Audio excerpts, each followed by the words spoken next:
Hello and welcome to this version of Stampscapes Live Impromptu. I usually don't jump on here on a, I don't know, weekday, early afternoon my time, but I wanted to get around to addressing some things on this previously stamped and spray sealed scene that I think it needed to kind of give it an overall, kind of better impact. Okay. All right. So specifically, when we look at this, this isn't supposed to be kind of some realistic looking scene. It's supposed to be more kind of fantasy with all of these different waterfalls in here. So I think I've used just about every waterfall in the Stampscapes line at the time when I did this here, and it was kind of to give a lesson on how to address kind of the base of the waterfalls and to make it look real kind of misty and frothy and have this churning water in within the piece. Hello, Debbie. So I did that here, and I think it was really effective. But if we look at this overall piece from here and see that as one scene, and maybe like this area right here and this area right here, they're all really similar, okay, in terms of how the rocks and water and the base of the water have been addressed. Okay, so that's good for continuity and just bringing everything together. But as far as like an overall piece, it's a little bit too much of the same type of thing going on from here. If we maybe take a look at this as, I don't know, it's really kind of four layers in here. So we need to go in here and alter some of these areas a little bit so that the lighting isn't exactly the same on all of them for the most part. And I thought that in the rocks they could use a little bit of a textural tweaking as well to kind of differentiate near from far, okay? And let's see if we can do that in here. All right, so it's already been spray sealed, so I can't do certain things to it anymore. In particular, dye-based inks. We're not going to go in and add additional dye-based inks into the piece. Hello, Froggy Fresh! So, alcohol inks and acrylic paint pens, and we could apply some additional pigment ink on here if we want to. Okay, so if I add the alcohol inks and acrylic paint pens, I don't really need to spray seal this again, but if we do anything more with the pigment ink, then I will spray seal this, and we'll kind of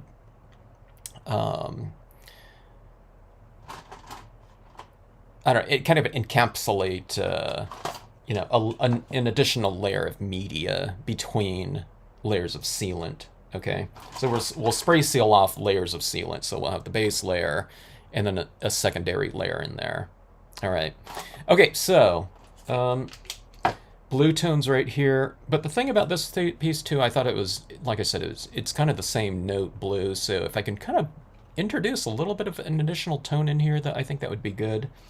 I'm not sure what, but I don't know, it could be a warmer tone. We could play around with temperature, or maybe, a slight kind of hint of pink or something like that. I often do that for skies. And let's just see how this goes here. Okay. All right, so immediately, let's try to hit this with a little bit more of a...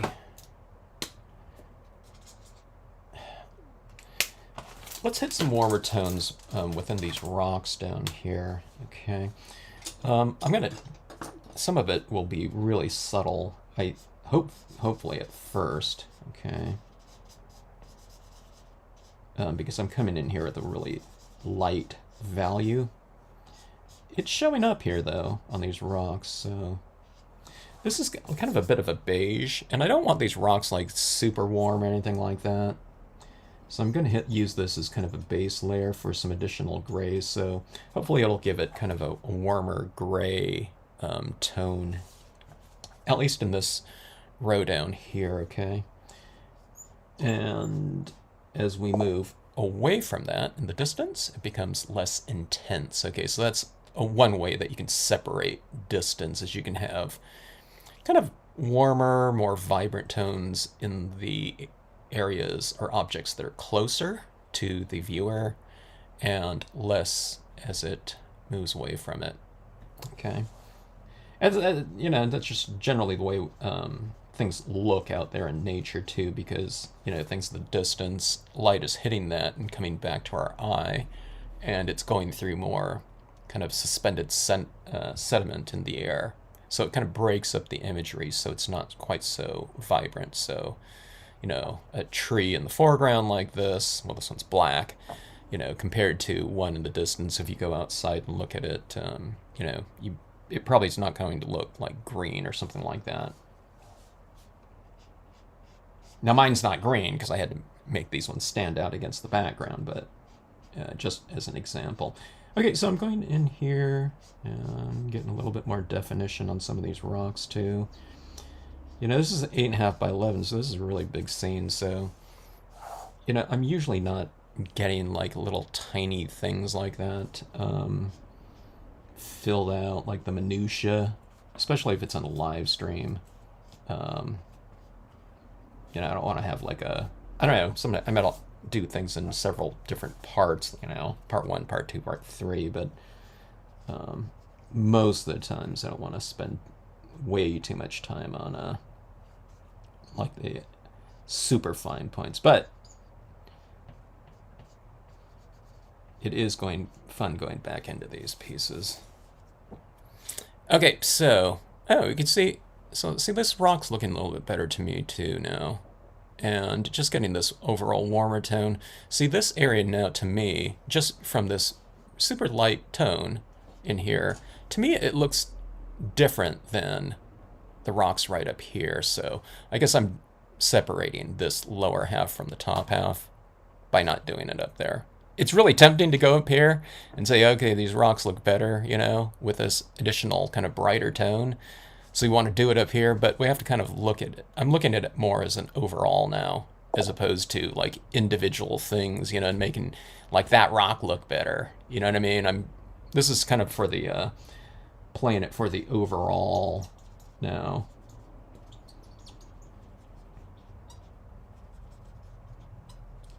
So we want a bit of separation and not just cohesion. We do want things to relate, but you want to have a little bit of difference too, right?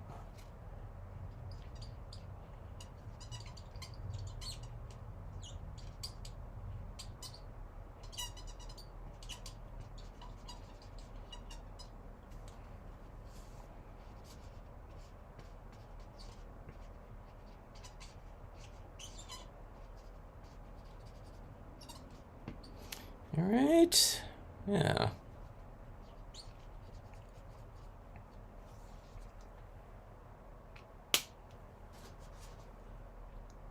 All right, that did, I don't know, that did the trick there, I think. I mean, that's just one color, but that's kind of moving in the direction that I want it to. Let's hit it with a pretty dark gray here, okay? So I've applied that really lighter, warm beige tone, like over this whole area like this.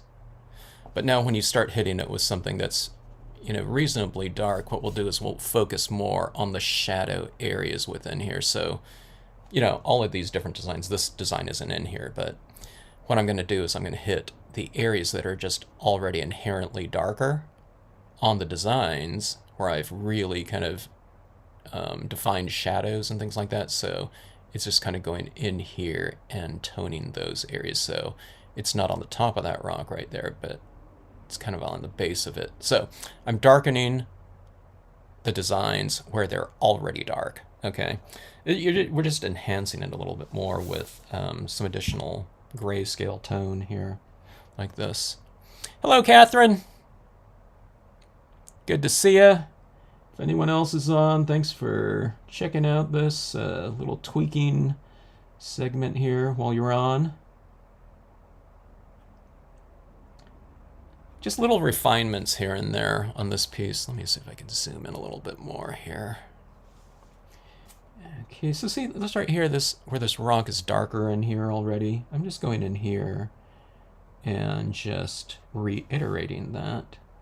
And some of these rocks in here, you know, they're toned at the base of them, so I'm just going in, I'm doing these little marks like this at the base of some of these rocks. I mean, you can color, you know, the whole thing. You know, you don't have to do like everything's like modeling it. Maybe that whole area's in darkness. I mean, you can just, you know, we can color that whole area out too. But I usually start with the darker areas first. And then if I want to, I'll add more shadow in those cases, okay?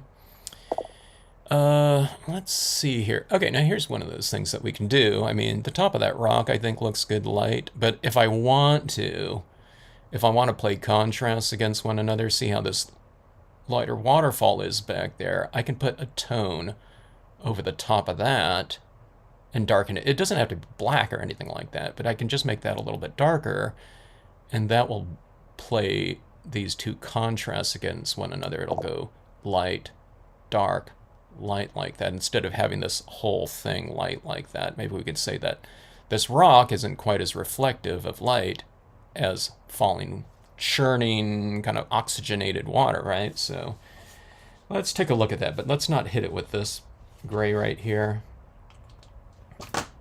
I'm just doing that because I just, you know, I got right here and I thought, oh, I don't know exactly where I want to put these things. I'm just kind of figuring it out as I go along here. So this is a little bit of a, I don't know, this is a real light gray. It's like a 15% gray. So I'm just toning this out a little bit right here. So it's not necessarily what I think is going to make that rock look best, but I think it's going to make the scene look better. See that right there? How this is not white anymore up here. So, you know, it emphasizes that waterfall a little bit more. So we're just going over that. And that's about as dark as that's going to get because this isn't a dark gray. Let's go a little bit on this side. This side wasn't, you know, like white either, but okay, so it's still light up there, and it's still modeled going from dark to light like that, but it's just not darker to white, like that's white, okay? See how that little thing like that just kind of makes that stand out a little bit more? Not putting a bear in here.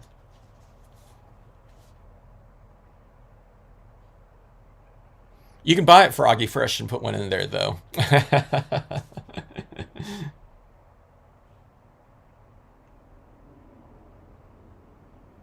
If we put a bear in here, it would have to be with stays on ink for sure, because this has already been spray sealed.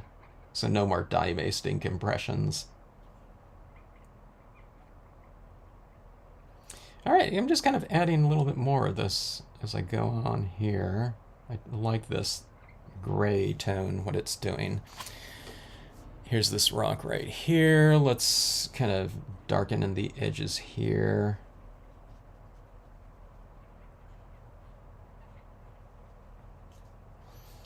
Some of it's just like too white on the rocks, which I tend to do in most cases, but there's so much white in this scene, you know, I don't need it on these rocks in here. I don't need them to be so light reflective, I guess, you know, because there's already so much.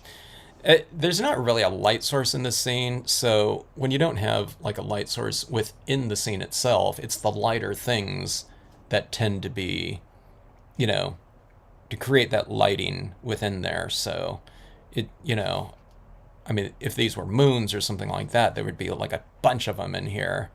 So that's where we need this variation happening. Quite a bit more in the water too. So I'll get to that water as well. Okay, so these waterfalls in the distance, let's go over them a little bit. It's a little bit too extreme for me here in terms of light. This waterfall right here, let's go and darken that in a little bit, or some of it. You can come in, see how I have these patterns within the falls too? You can come in here and just tone them in a little bit like that.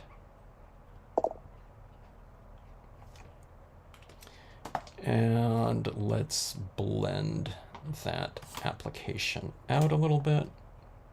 Yeah, I don't know. I guess it blended in just fine without having to do too much more. So I'm going in and just coloring that little patterning right in there, okay.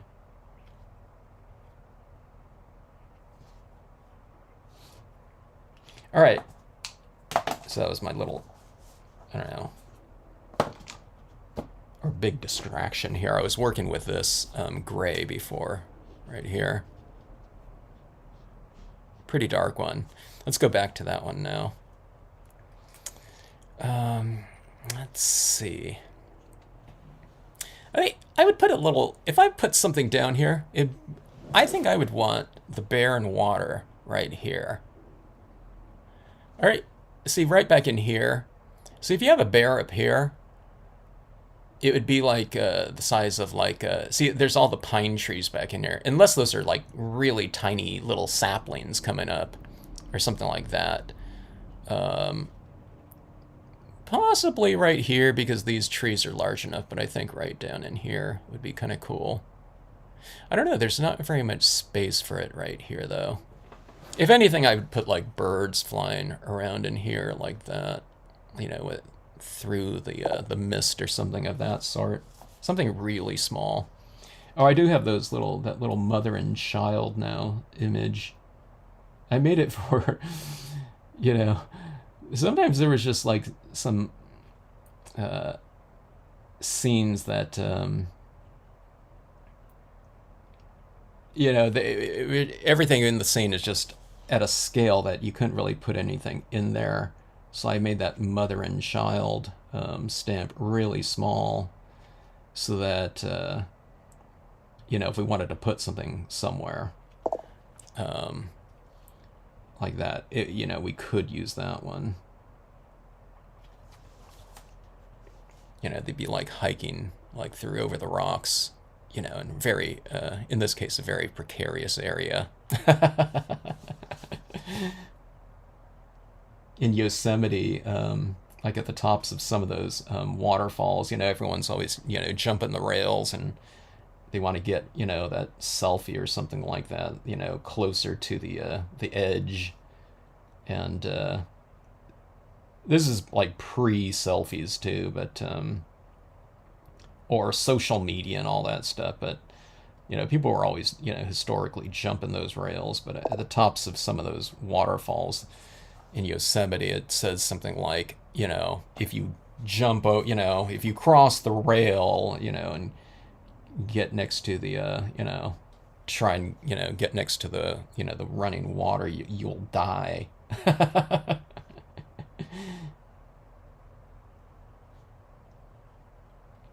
Not funny, but in a way, you know, just the word, the bluntness of it, you know, but factual though. Not you know, not funny in the reality, but just funny in terms of the, you know, kind of the wording that must be utilized, you know, for some people, the, you know, the tempted, the, you know, those tempted. All right, so I think we're, you know, making some good progress here. This whole area down here is getting much more, kind of rendered. Okay, so it's separating it from up here. I won't do too much up here. You know, it's supposed to represent, I don't know, whatever, 50 more yards away or something like that. But it's also, you know, when you're in that type of setting, you're looking through more of that suspended moisture in the air, breaking up the light. So, things that are closer to us are going to look a lot different than things, you know,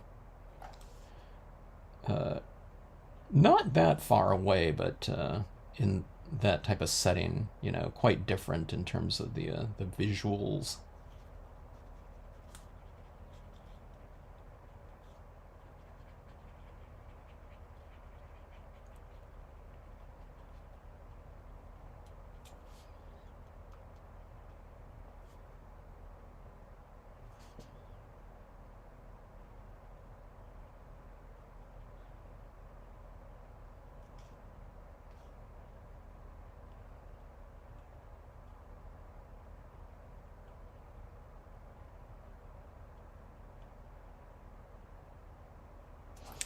All right.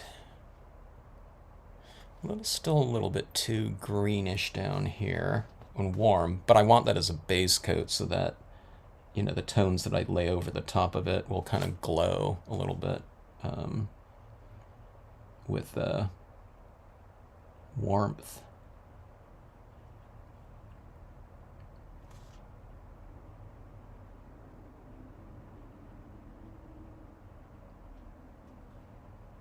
I don't know how much spray sealant I applied to this, but it feels pretty thick.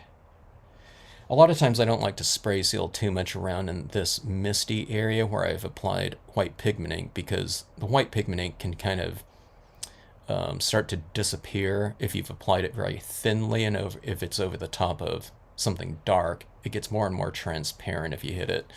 So I feel like I sealed it in, but what I'm getting at right here is if I applied kind of a thinner layer of spray sealant in some of these areas, then the alcohol can work as kind of like a solvent, dissolving some of that spray sealant that's been applied, and I'm just kind of paying attention to that a little bit in some of these areas.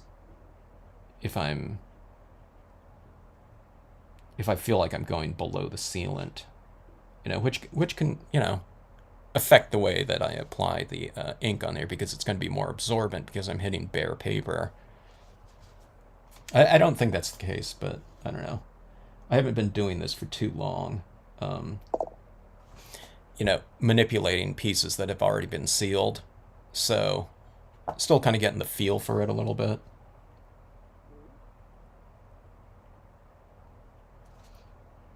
Okay, I'm going to get some of the shadows in some of these areas up here. At least, just a little bit of tweak on them.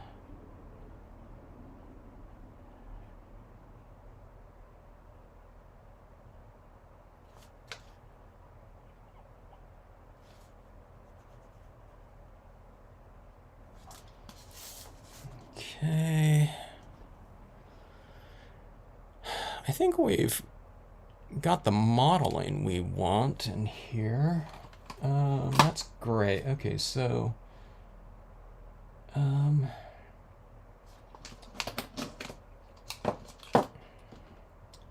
let's try some of these blue tones in here. Okay, so see, it's the same note in here. That's the number 10 blue, I think. Marvy 10, I think, that I can see in here. There. Close. Farther. Even farther. Farthest away. Okay, so it's kind of the same intensity of blue right there, right? And same hue, okay? So let's see if we can just alter some of it a little bit. All four don't need to be different from one another, but if we can just do something. So white pigment ink can do it too, which I'll apply on here, but let's see if we can add in a little bit of a change between those distances right there somehow. Okay, so that being said, let's start off with this blue right here. Okay, that one's really too light. You're not going to be able to see any change at all with that one. Hello, Annie. A bear and fish. The bear is behind this rock and tree, and the fish are right down here. It'd be some really big fish if I use the salmon in here. Maybe I should do a new design where it's like, they're really small, but it's like a little school of them. Nothing huge, though. Like, I don't know, 3 or 4. Kind of like a, you know, the flock. Or my gulls, you know, little birds like that, but the equivalent in fish. I haven't done too many kind of underwater things. Okay, so this is a blue here, and I'm going like this with it, okay? It's still a very light blue, but instead of white like that, you know, let's do it from the base up too. Okay, I'm gonna come this way. Because that's the way that that shape is a little bit. See that how these are kind of fatter down here, and then they taper up like that a little bit. See that? It's going back in perspective. So why not do it this way? You know, because we can get that, you know, that stroke like that, where it tapers off like that, okay?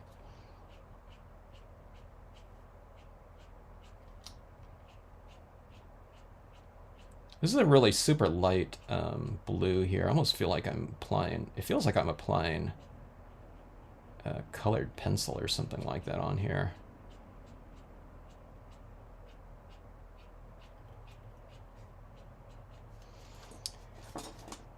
All right, I can go like that. Okay, that's better. It's not just so white, you know, across. There was other colors in here. I could see the base color of, oh, it's probably the time I did this one. I'm guessing it was antique linen, the distress ink. That's what it looks like to me. It's very, very faint, you know, which that color is, but there's a little bit of a glow to it. Okay, now here's the thing right here. This waterfall right here was the same kind of intensity as this, or not intensity, but lightness as this one. So I'm just going to tone that out. Again, this is a really light blue, so it's not like, oh my god, that's like blue, you know what I mean? It's, and that's white over here, but it's just a little bit darker now with this, and a little bit more different than that, okay? And I'm just doing it with the lightest tone right now of blue. I'll come into it more with some other colors. Okay, so there's that.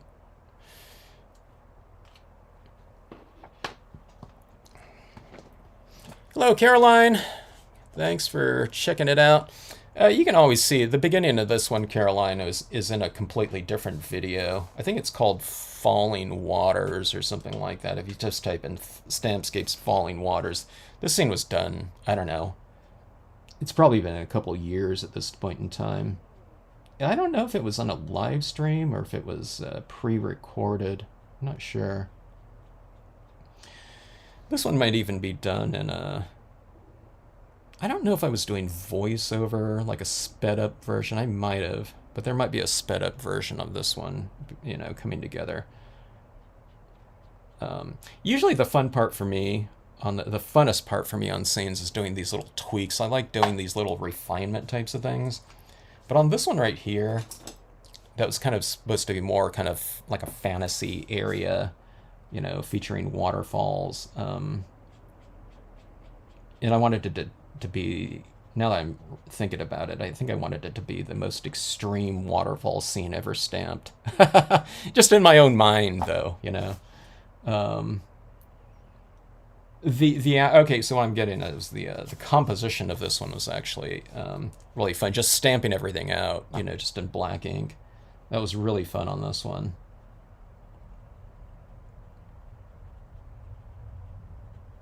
Okay, so see this water coming through here. I don't want this to be as light as the falling, churning, oxygenated water.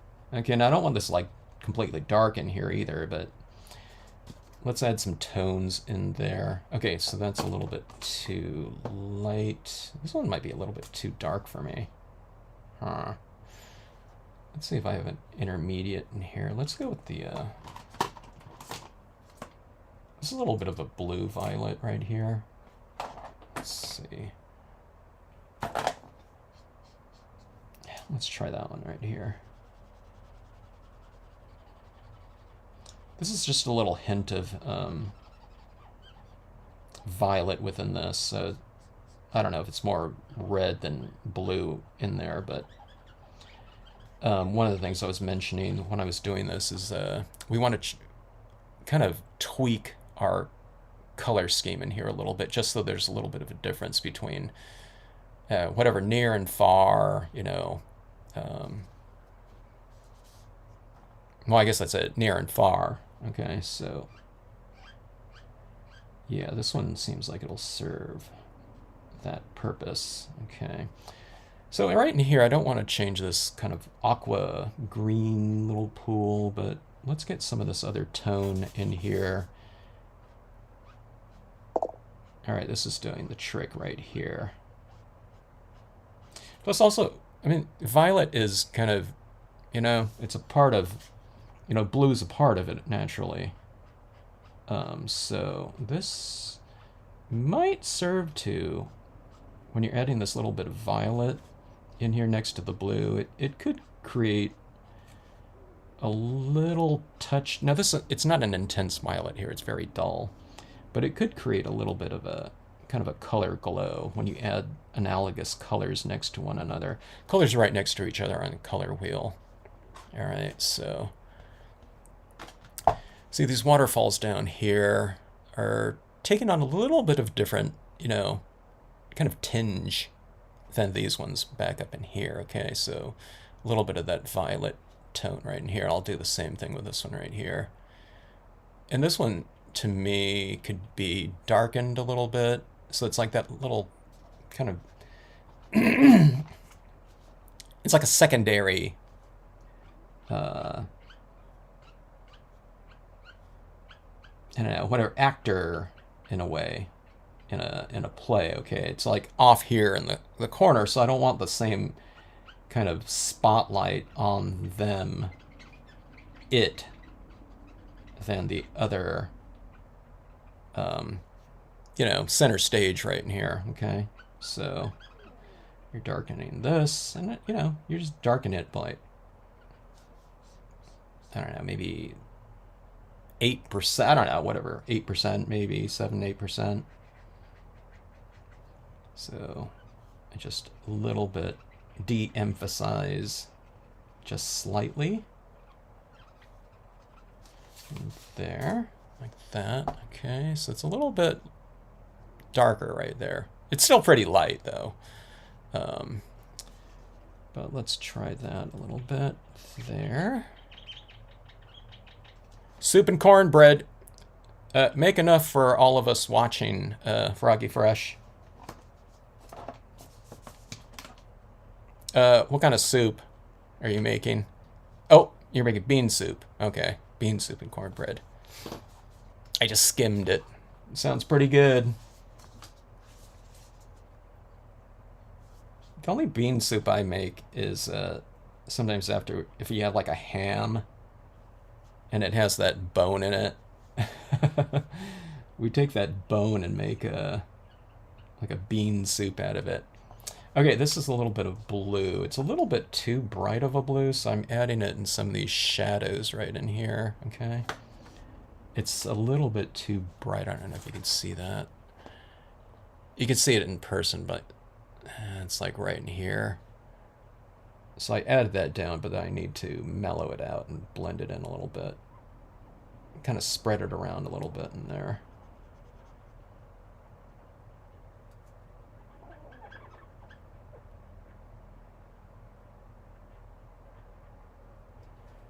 And right over here.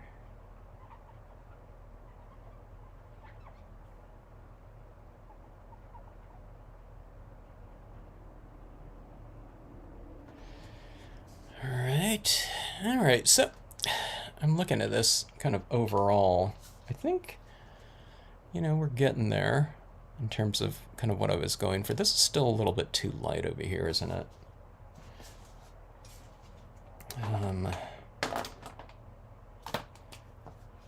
Let's go with that gray. This is kind of a neutral gray.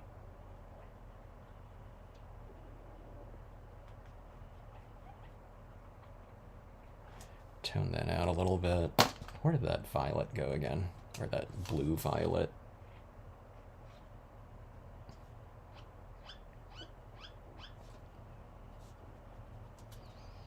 Bring some of that blue violet into your rocks too for a little bit of kind of continuity, color continuity. It doesn't look blue violet up here, but it's just a component of that. Whatever, that layer, that layering of color in those areas. So I'm just kind of using it here just to kind of mellow out some of that green too. It would seem like a strange thing to do that, but this is kind of a blue, you know, red, so you get that reddish, slightly reddish tinge within this color right here, you know, going over that green in there, so the thing common between green and violet, right, is blue, so, you know, as long as it's light, I'm not going in here with like a super bright, super, bluebell, violet or something like that.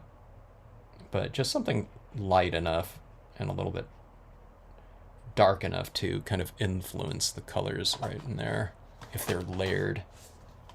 All right, so it looks like that. I'm using a lot more of this color than I thought I would here. Let's get some of those rocks. Okay, here's this one over here.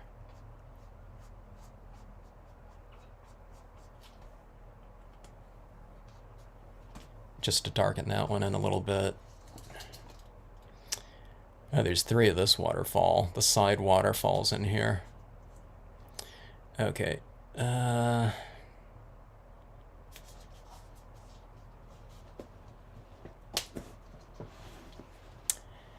Have a good meal, Froggy Fresh. What time is it there for them? I think they're on Eastern Standard, so dinner time, huh? Early dinner time. All right. Let's see. I think I need to be more gutsy here and really knock down some of these areas in it. Okay, so my water in here, I went with that first layering in there of a tone. Let's go ahead and bring in some brighter blues. Okay, this is going to be like way too bright for this area and dark, but I'll get it laid down here and then I'll blend it out. It's going to be way too much here, like that. So you just lay it down and then we'll blend it out with a lighter tone, okay?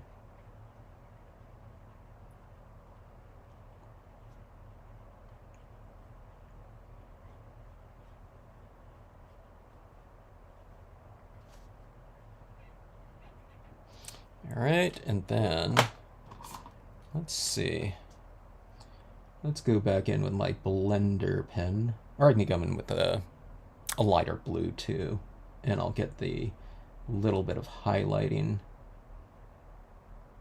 in here by kind of pushing around that ink that's just been laid down. And it's made easier by having previously spray sealed the surface, so it's nice and glossy, so you can really move around your alcohol inks in here.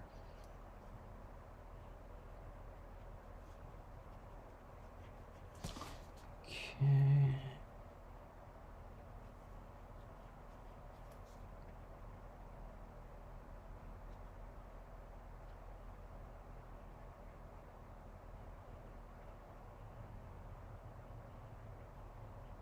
There's a couple little falls within that area right in there.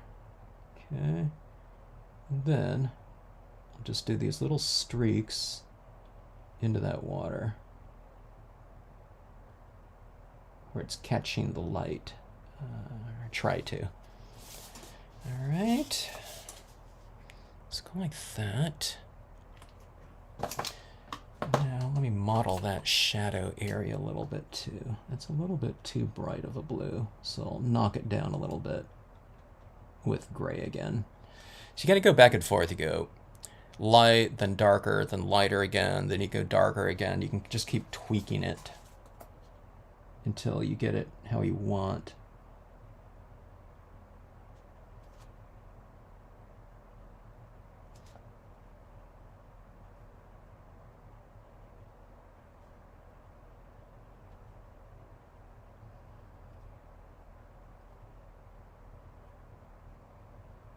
I'm gonna have, here's a little type of thing. I have this rock right here, this really large one, and this is kind of, the water back here I have really light.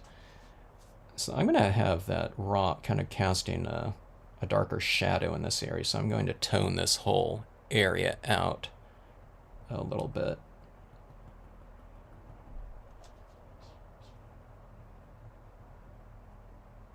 I'm having real trouble applying it right here, you know, because I think I placed more sealant around on the edges right here. So it's not really applying very much. So what we do is we just go, I'm going to go to black, okay? Okay, now that really applies absolutely fine for some reason. This really dark gray, which is, it's pretty close to it, that's just going to blend it out a little bit. Or what happens is you dissolve the black with this gray here so that you're using kind of some version of gray and black, you know, so it's somewhere in between. And when you first start blending it together like this, it's, you know, that's like a 50% of it. But then as you use more of this one right here, you're using less and less of the black. Okay, so if you don't want to use really expensive like Copic markers for this type of blending right here, you can just get, you know, just pick a pack of, you know, these alcohol markers online. Not the La Plumes. La Plumes are like $1 or something like that each, but you know, there's tons and tons of marker sets out there where the markers are like 50 cents, 50 cents, you know, pack of 80.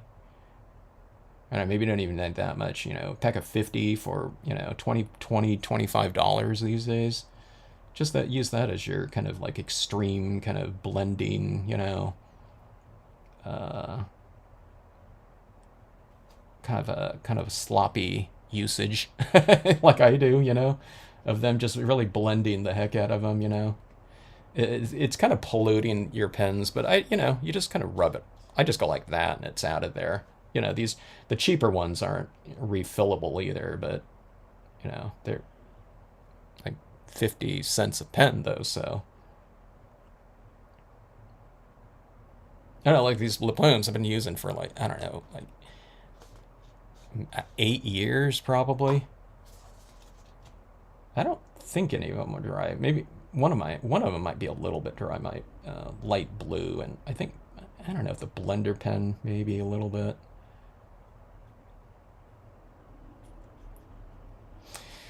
Okay, so that is that. Let's take a look at the overall. It's still, some of these areas are just too bright still. We need to knock, I think I want to knock these two down a little bit from the brightest areas up there. You know what I mean? Just to emphasize kind of the center a little bit more. Center lighting, I guess. So let's go with,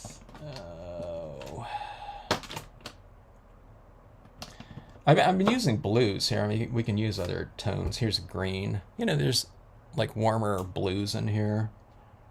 Let's go in here with this green right here. Green's another analogous color to blue. It's on the other side of the, you know, whatever, hue.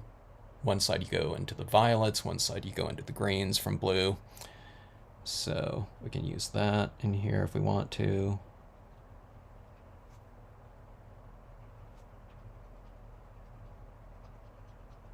And that can, in turn, create a little bit of a color glow. All right, I think that this is kind of a key waterfall right here, so I'm going to leave that fairly light. Okay, this one right here is going like off the page. That's a big, huge area right in here, so I won't do too much to it, because if I darken it in, it's going to look really weird, you know, because it's supposed to be frothing, kind of churning water, so we can darken it, but it doesn't mean you have to make it too dark like that. So let's just tone it down a little bit like this. This is like a, I don't know, like a 5% green, probably, something like that. But add it over the top of the colors that were already there, you know. Tones it down and just kind of separates it from, you know, the brighter, or the lighter tones within there. Same thing right here. Let's make this one, this more distant waterfall, a little bit darker. Okay. And we'll make the closer one a little, you know, stand out a little bit more for emphasis.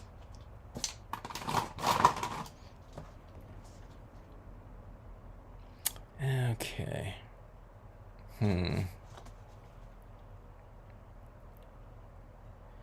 Trying to decide what else. I think that's it as far as the toning in here.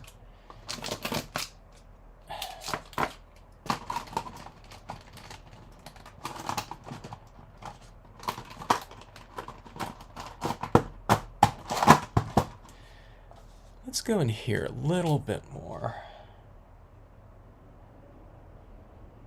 Fairly dark gray. It's like a 70% gray, I would say, right here.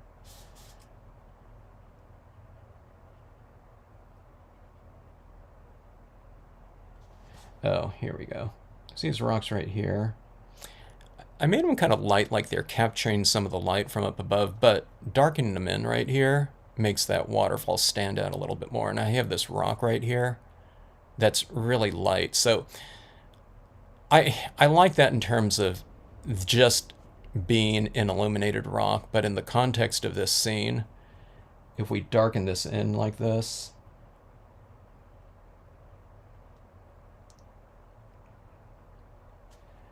like that, it brings more emphasis to the water, like that. I'll leave a little bit of a hint of some highlight within that rock, though. Okay, let's see. Is there any more of those? Let's go a little bit darker right here, or model this a little bit more.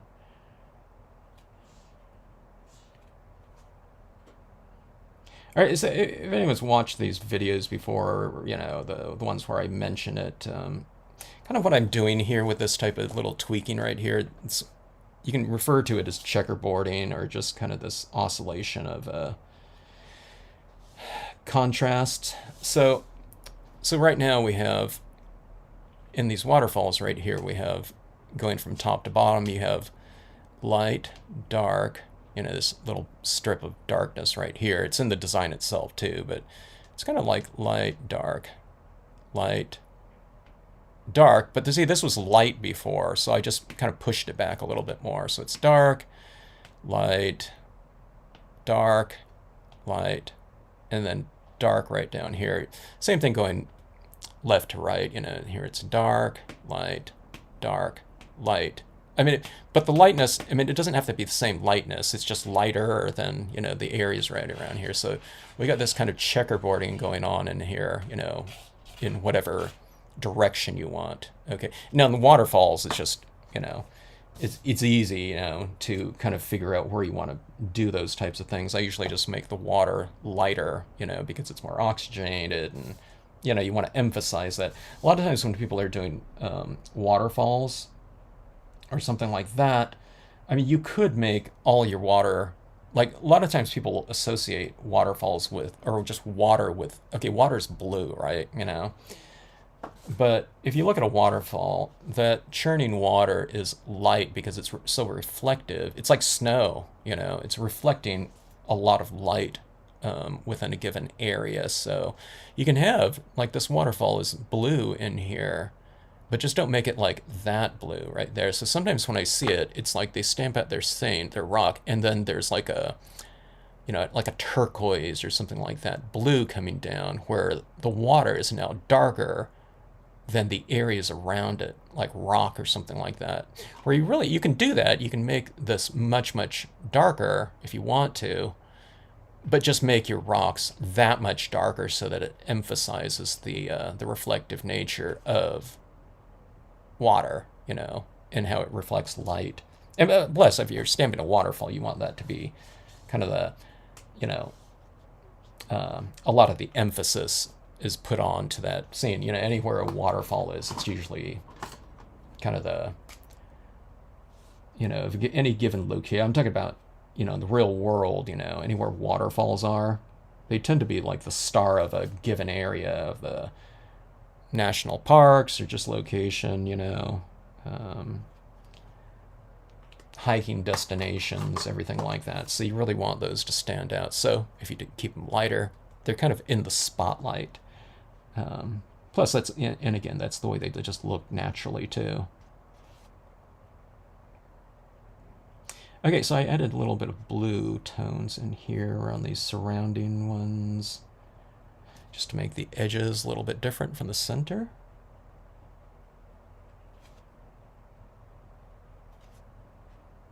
And then I'm just blending it in.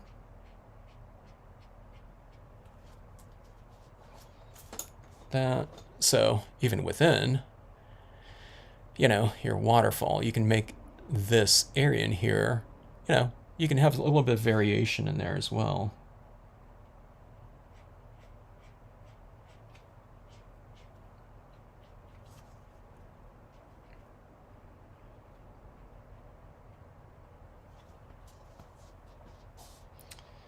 Okay, and I think that is good. Let's add in some texturing.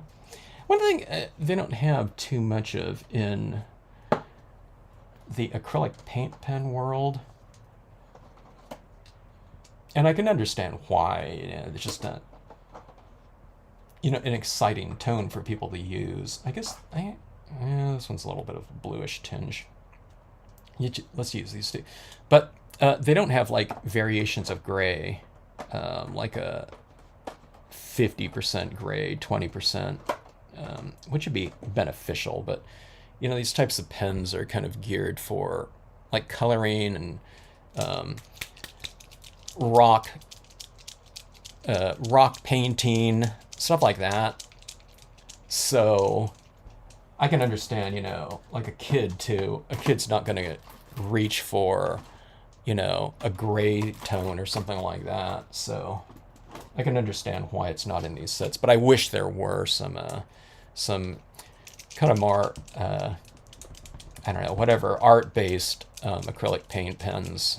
It would probably be in like an 80 color set or something like that, where they'd have cool grays, warm grays. I mean, they don't have to have a lot, but maybe even just like two, like a 50% gray and a 15, probably 15 and 50, and maybe like one, there's like neutral grays, and one maybe 40% warm gray and like a cool gray or something like that. I'd find it very useful.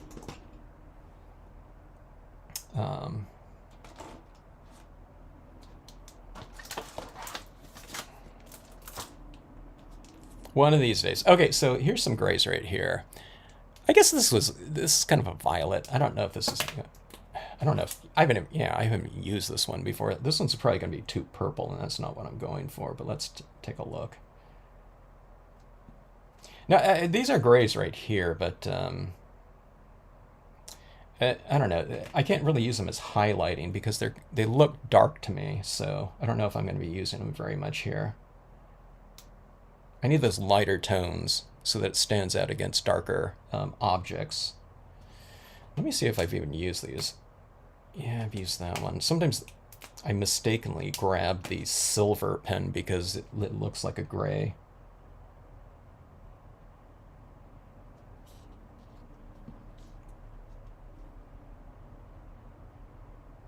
It's taking a long time for this one to feed.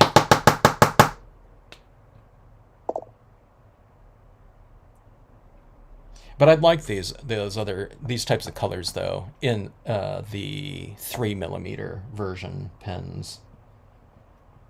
Like I said, but I don't think it'll ever happen. I don't know, maybe the Posca has it or something.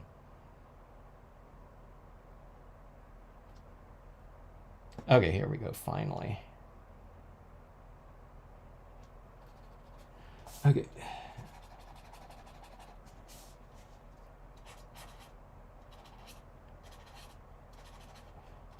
This is like a 70%. Okay, this looks like a neutral gray to me. It looks like more like a purple gray from the barrel here, though. Like I said, though, it's not light, so... Actually, it looks like the exact same one as this one.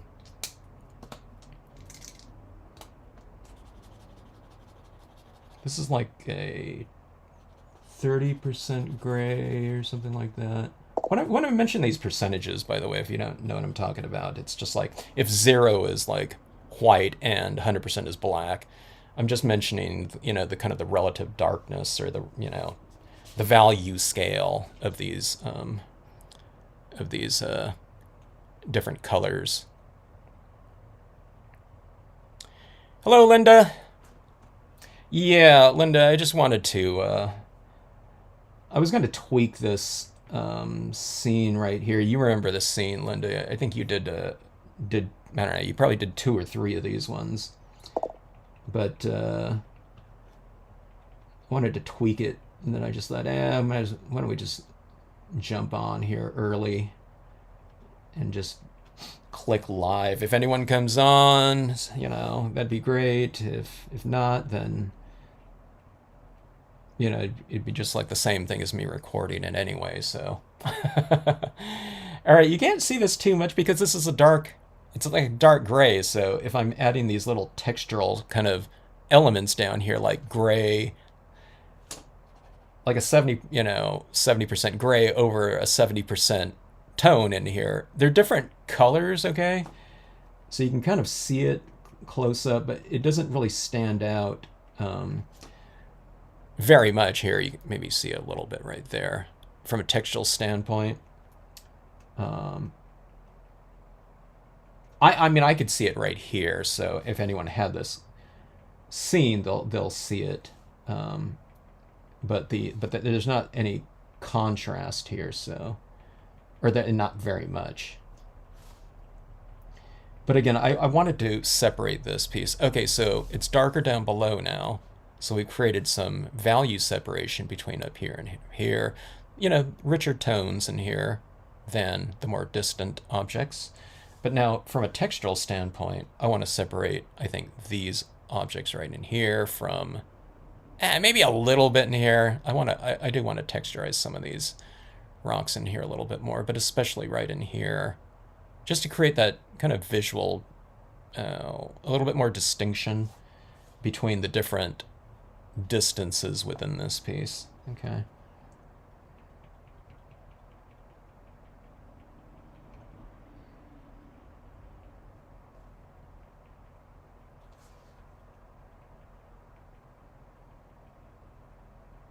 So I'm kind of adding it in areas where it's just standing out a little bit. It's a little bit lighter. See that little area right there within that rock? It kind of stands out a little bit more. Now, if I did it in white, that would stand out way too much. Okay, so that's why you do it with, you know, you can highlight with a dark color. What you're highlighting just has to be darker than it. Okay.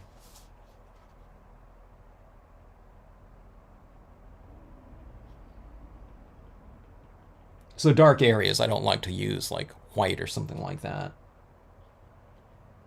But you can make kind of dark objects in the darkness, you know, just stand out a little bit more dimensionally too, with highlights. If you don't have like multicolored pens like this, okay, and let's say all you're working with is white, like white paint pen, okay? This one's a Artistro 42 set and has these different colors and different values of each color.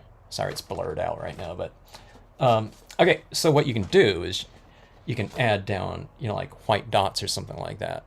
And if you're thinking, oh my god, that like stands out way too much, you can do two things. You can, while they're still wet, you can just wipe them off.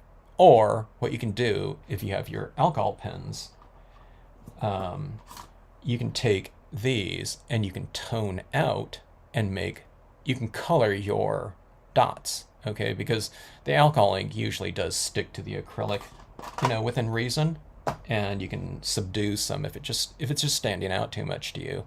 Don't go and darken it up with like black, but make them like a gray or something like that, or a color. Like you can make it blue if you want to, or you can just do it with a light tone. And if it still stands out too much, then hit it with a little bit of a darker one, darker. You know what I mean? Just move through your value scale until you get it.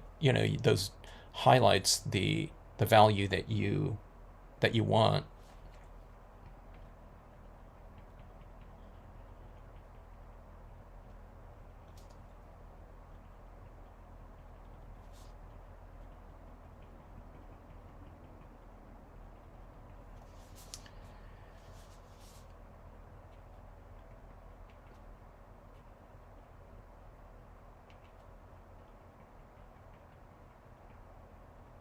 This gray seems to be going on lighter and drying darker, unless maybe my initial application of it was or did I already do some highlights with this one? I can't remember now. I was blabbing too much.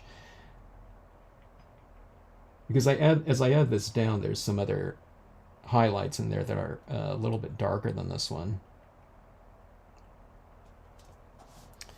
All right.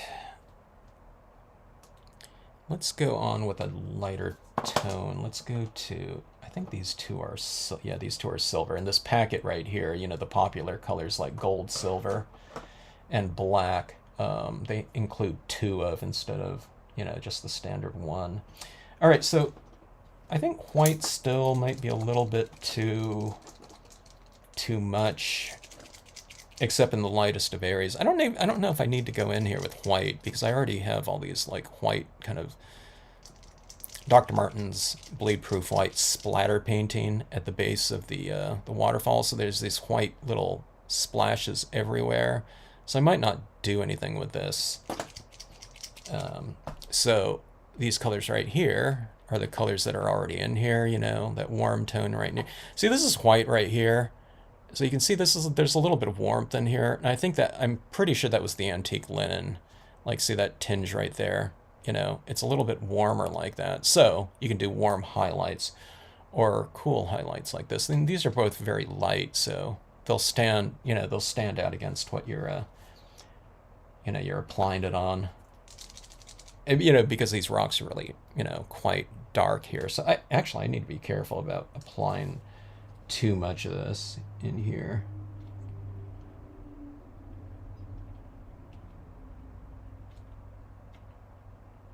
If you do a lot of like super light little touches on objects, so I did that. I'm kind of holding it out and looking at it from arm's distance.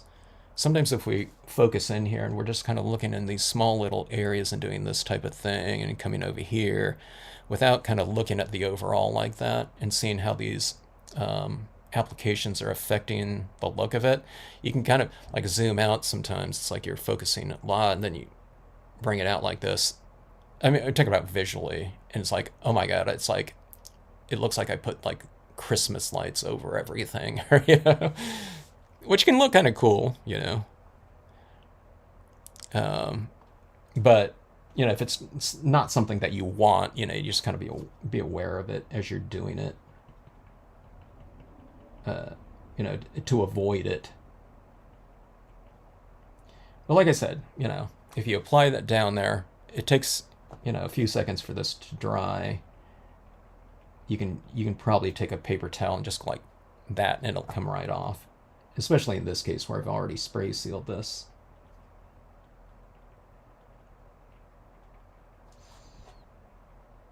Okay, now I've already added a lot of highlights before, when I did this scene the first time, so I don't need to do too much here.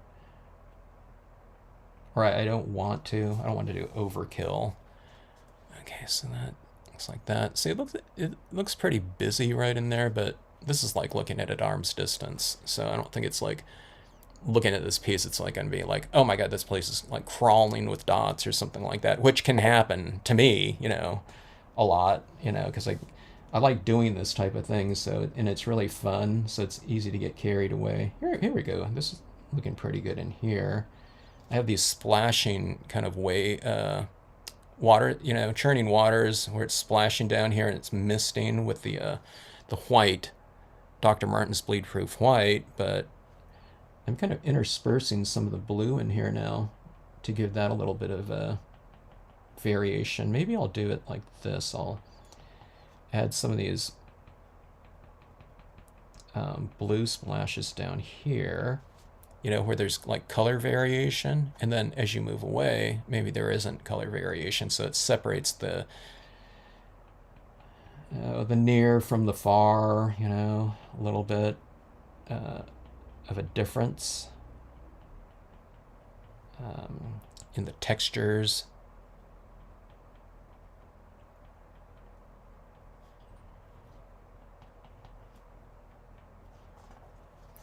All right, so that's kind of emphasizing this lower section, I think.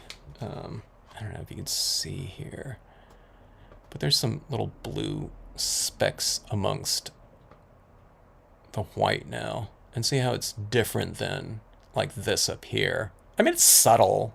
Like, you guys watching right now are probably going to be the only ones. If you saw this piece, that you're going to know that happened, but I don't know. I think someone's looking at this thing kind of, the real piece. I don't know. It's like, yeah, and it create a little bit of a separation on a kind of a subconscious level. Okay, and going in here with some warmer highlights on these rocks.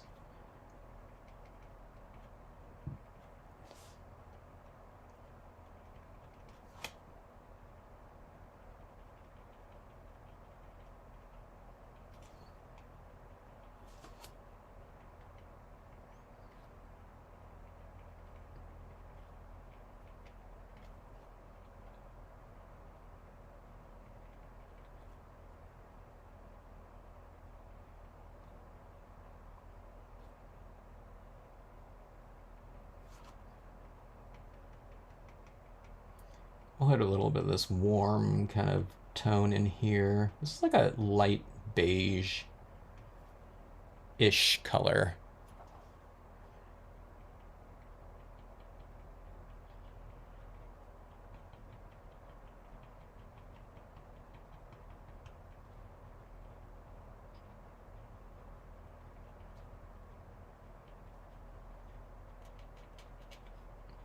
So I darkened this in here, so I'm just kind of going in and adding some little sparkly highlights. I don't know, it's sparkly, glistening highlights, I guess.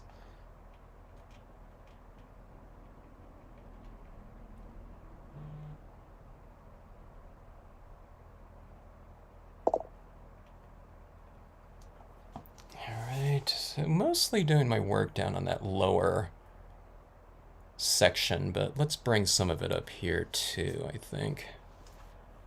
Some of these areas can use a little bit of a kind of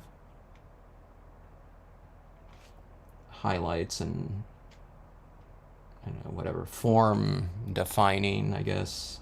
When you put these little highlights on the tops of objects, like rounded objects, it makes them look a little bit more three-dimensional.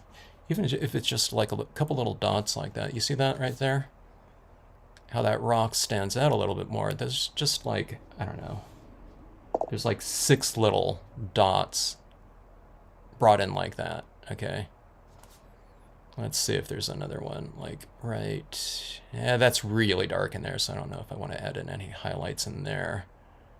Again, that would look like Christmas lights then. But say I started this.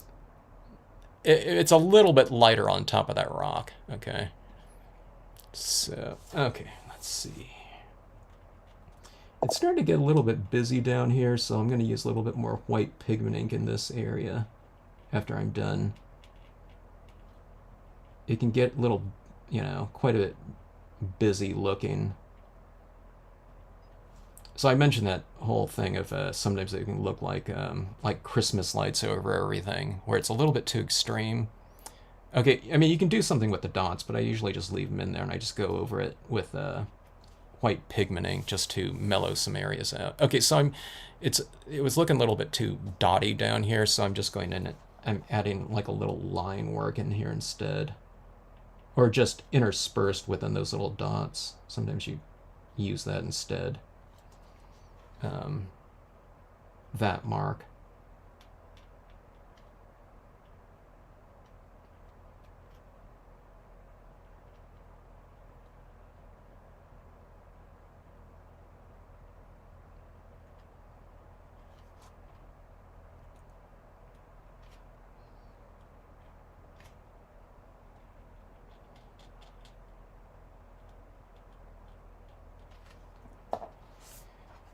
Okay.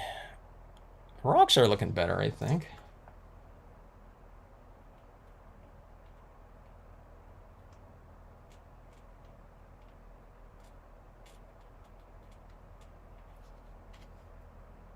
As I put my hand here, the scene gets really kind of sticky because, of all that alcohol ink that's been applied over the top of it.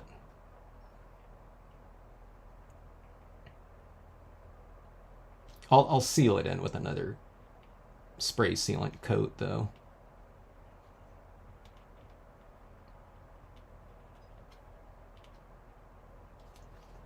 All right, a little bit more rounded looking. Okay, so if you just joined in, see these rocks up here?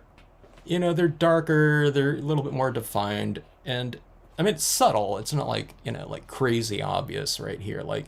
But down in here, these tones in here are just, they're deeper and richer looking. Like these areas right in here, because I've applied the color over it. A lot of it was taken care of just with like one color. It's like, I don't know what it was, like this one right here,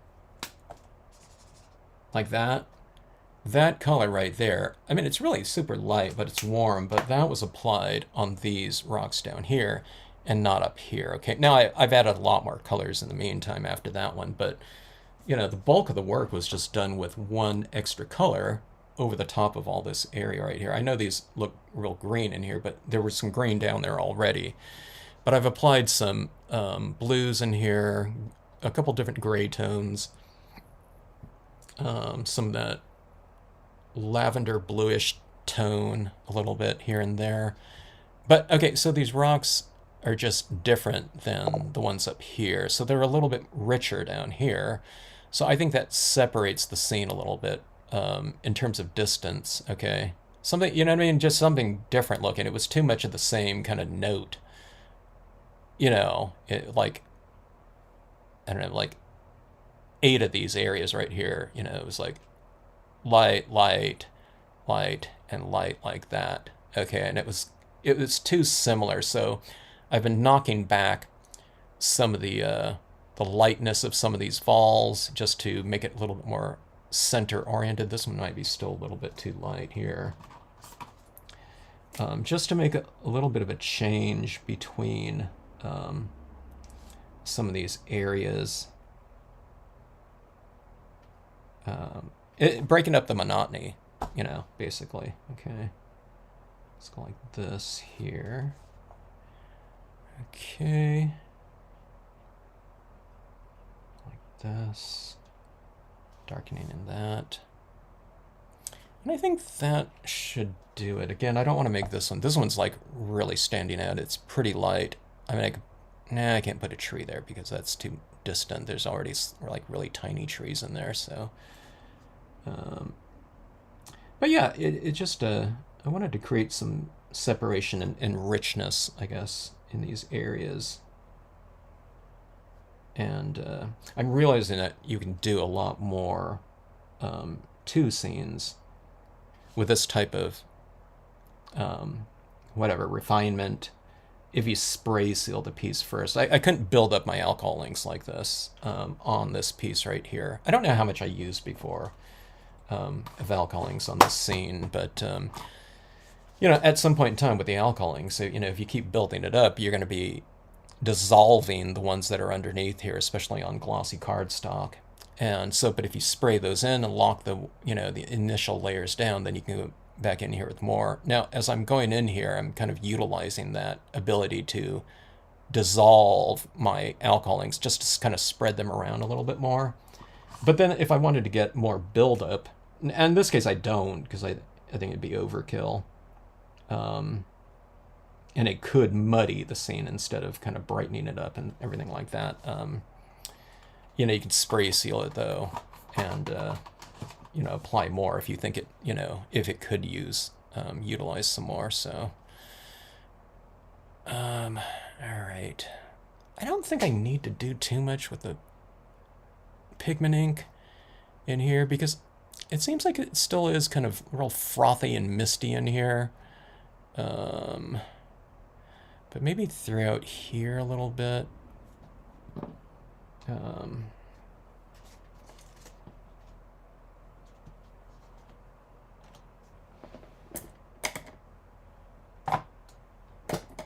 Okay, so it got a little busy in here. If you look, you know, real close, it's, you know, it's really textural in there. I mean, I could have hit it with a. Let me see. Yeah, let's do both here. Here's a dark gray. Okay. Kind of hit it in the shadows a little bit.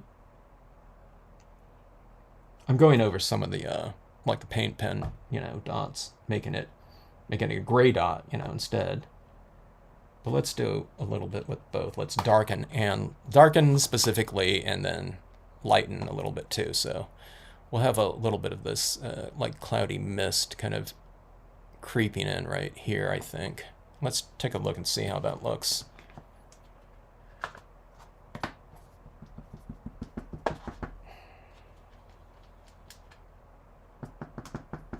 I might have to switch cotton balls. I'm trying to use the one, I don't know, previously used one. It has a little bit of a tone on there from whatever I applied it on top of. Okay, let's see here.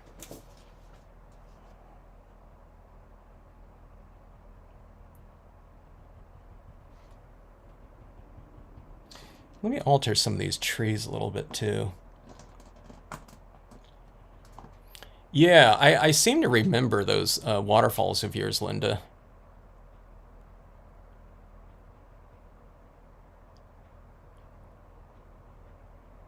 Yeah, 3 times. I do seem to recall that. And we'll have to take a look at those. Bring it up on Facebook again. Okay, so I'm coming in here, right in here. Let me try to zoom in as much as I can.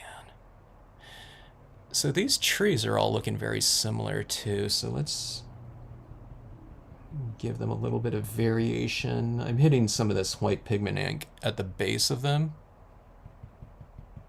All right, I'm being a little bit too conservative. Let's go with a little bit more pink, white pigment ink.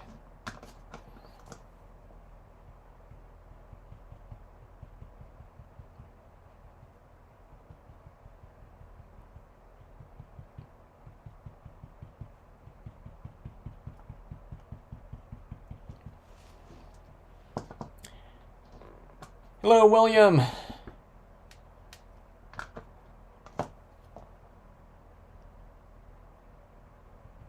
William, do you go by Bill? I think you've signed your emails Bill, right?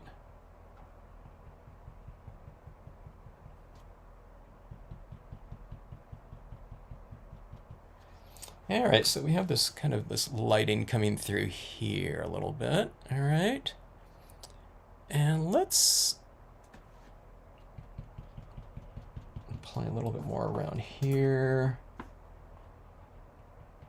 What I apply on here, remember, is going to look a little bit darker looking when it dries and when I spray seal it too. So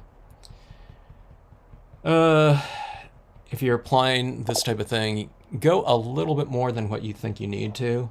Don't go extreme, but you know, because if it disappears, you know, when you spray seal it and when it dries, and if you don't get what you want, it's not light enough, then just apply another layer. Especially if you're just, you know, kind of first doing this type of thing. You know, don't go too extreme with it because you know always layer over your sealant, okay?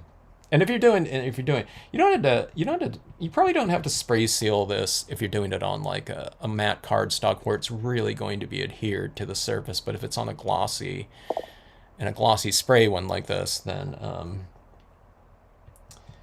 uh, I would recommend spray sealing. Unless you're the only one that's handling it, and you're not you're not going to go and wipe anything off, then it's going to be okay. All right, so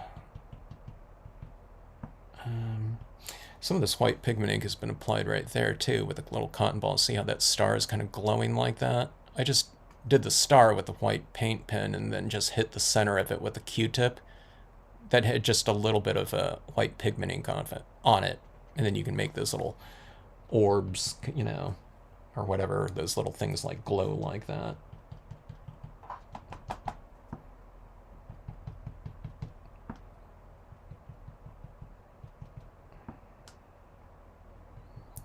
Let's put a little mist at the base of this tree here. It just, I don't know, just to vary it a little bit. See, it's a little bit lighter here and darker up top there. It can make it, something look a little bit more three-dimensional that way. See this limb right here? Let's just lighten some of that. The branch is going off this way a little bit, like it's capturing the light. I can't really lighten up these areas in here. That would be the ideal place to lighten it up, but you can't because I'd be lightening up that whole rock and everything back there. So I'm putting the lighting on the areas that are exposed to the light right next to it, like here and here, okay? Again, this kind of disappears up there. It'd be kind of cool if we could somehow lighten that area of the tree up there, but not without kind of a, I don't know, some sort of a, very tedious technique. Maybe coloring this with some gray 80% marker or something like that, that's not going to happen. I guess we could put a few little highlights on top, in these darker areas, but I don't know if I want to do that. Like I said, there's already a lot of kind of detail and little dots running in here. I don't want the thing to look like it's crawling with, dots.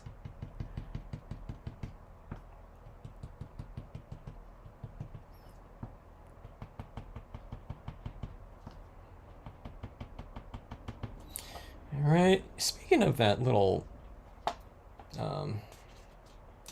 glowing little star thing, I'm going to put some of these little splashing water effects down here. I'm going to make those ones kind of glow too. It kind of makes it look like little stars or something like that in there. It makes it look a little bit more kind of magical.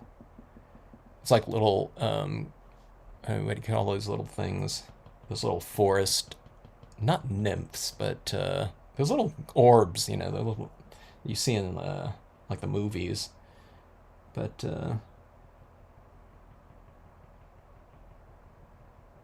a couple of these larger ones like that. See, it's kind of like this little glowing thing. It makes it look like these little kind of light things are kind of alive. You can put a little bit less on a couple, more on another one if you want to. So see these ones right here kind of glowing now. Again, it's not something that I don't know. I don't think people are gonna, when they look at it, it's like, oh, there's a bunch of like glowing orbs down there. But I don't know. See, these little things like that on those larger things like that, and plus it kind of separates it from there, but it feels like they're kind of moving out on their own, like they're alive.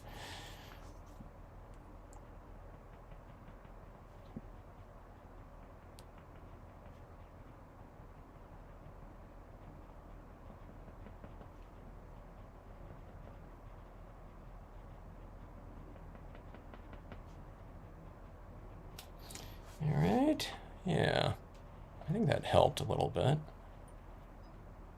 In terms of creating, some variation in here. I'm really tempted to put it on those ones, but if I did, then we wouldn't have that separation between kind of near and far like that, too. I mean, it's up here in the star, but that's really a, big focal point element of the scene.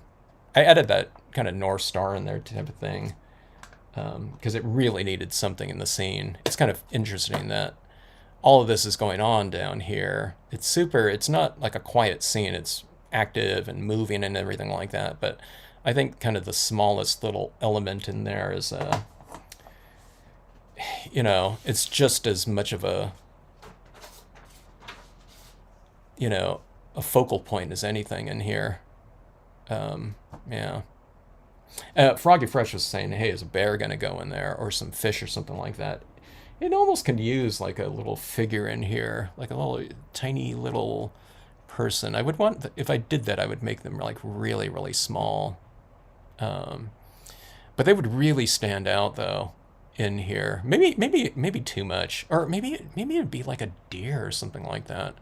You can put it like a deer, like that really tiny elk in here.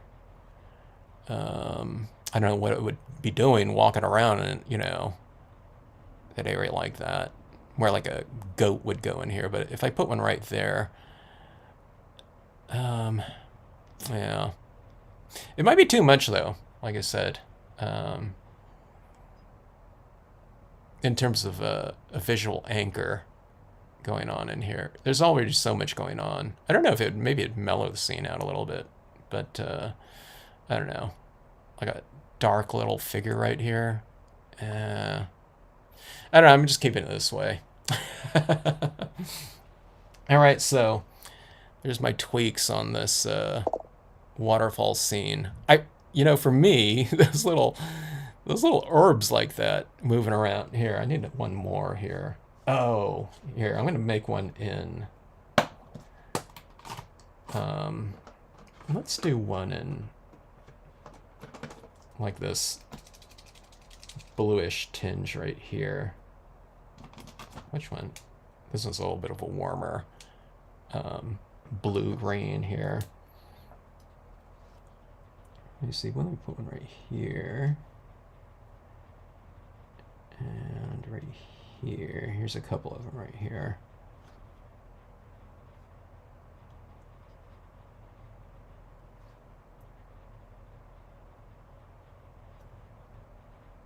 Okay, I'm adding a few more here. See, this area down here I thought was kind of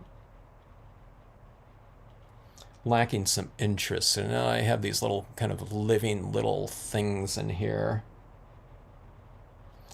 That little element.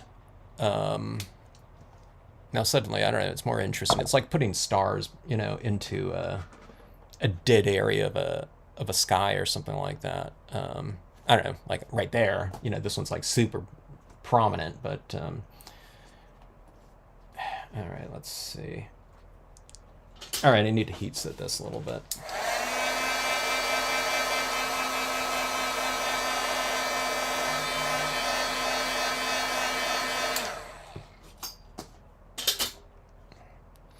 Did I say hello, Jeannie? Hello, Jeannie.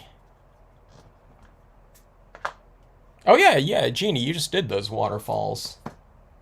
This one's like the waterfall extreme. Jeannie, do it like a 8.5 by 11, with using all your waterfalls. So just remember kind of that churning water at the base of it, like that, and a little bit of tone within there.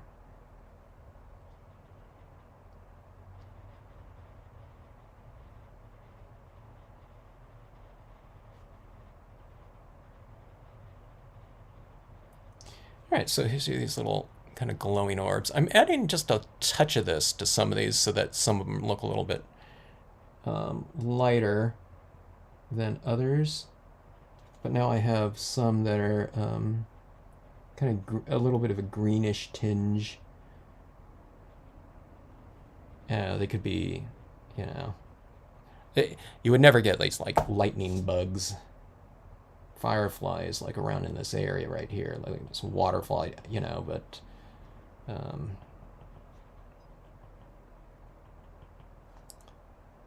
yeah, you know, they could be. So this is like a fantasy scene or something like that.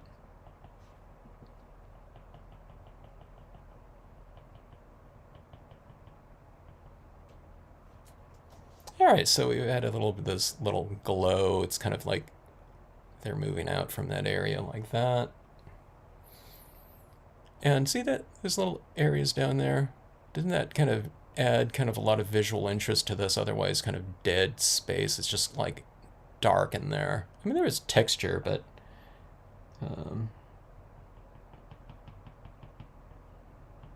it seems like, I don't know, it seems more interesting to me now.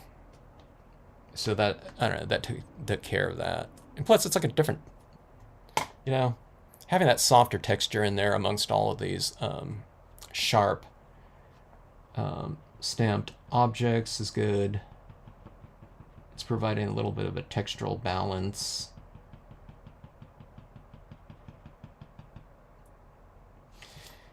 All right, like that. All right, falling water. Hello, Bill.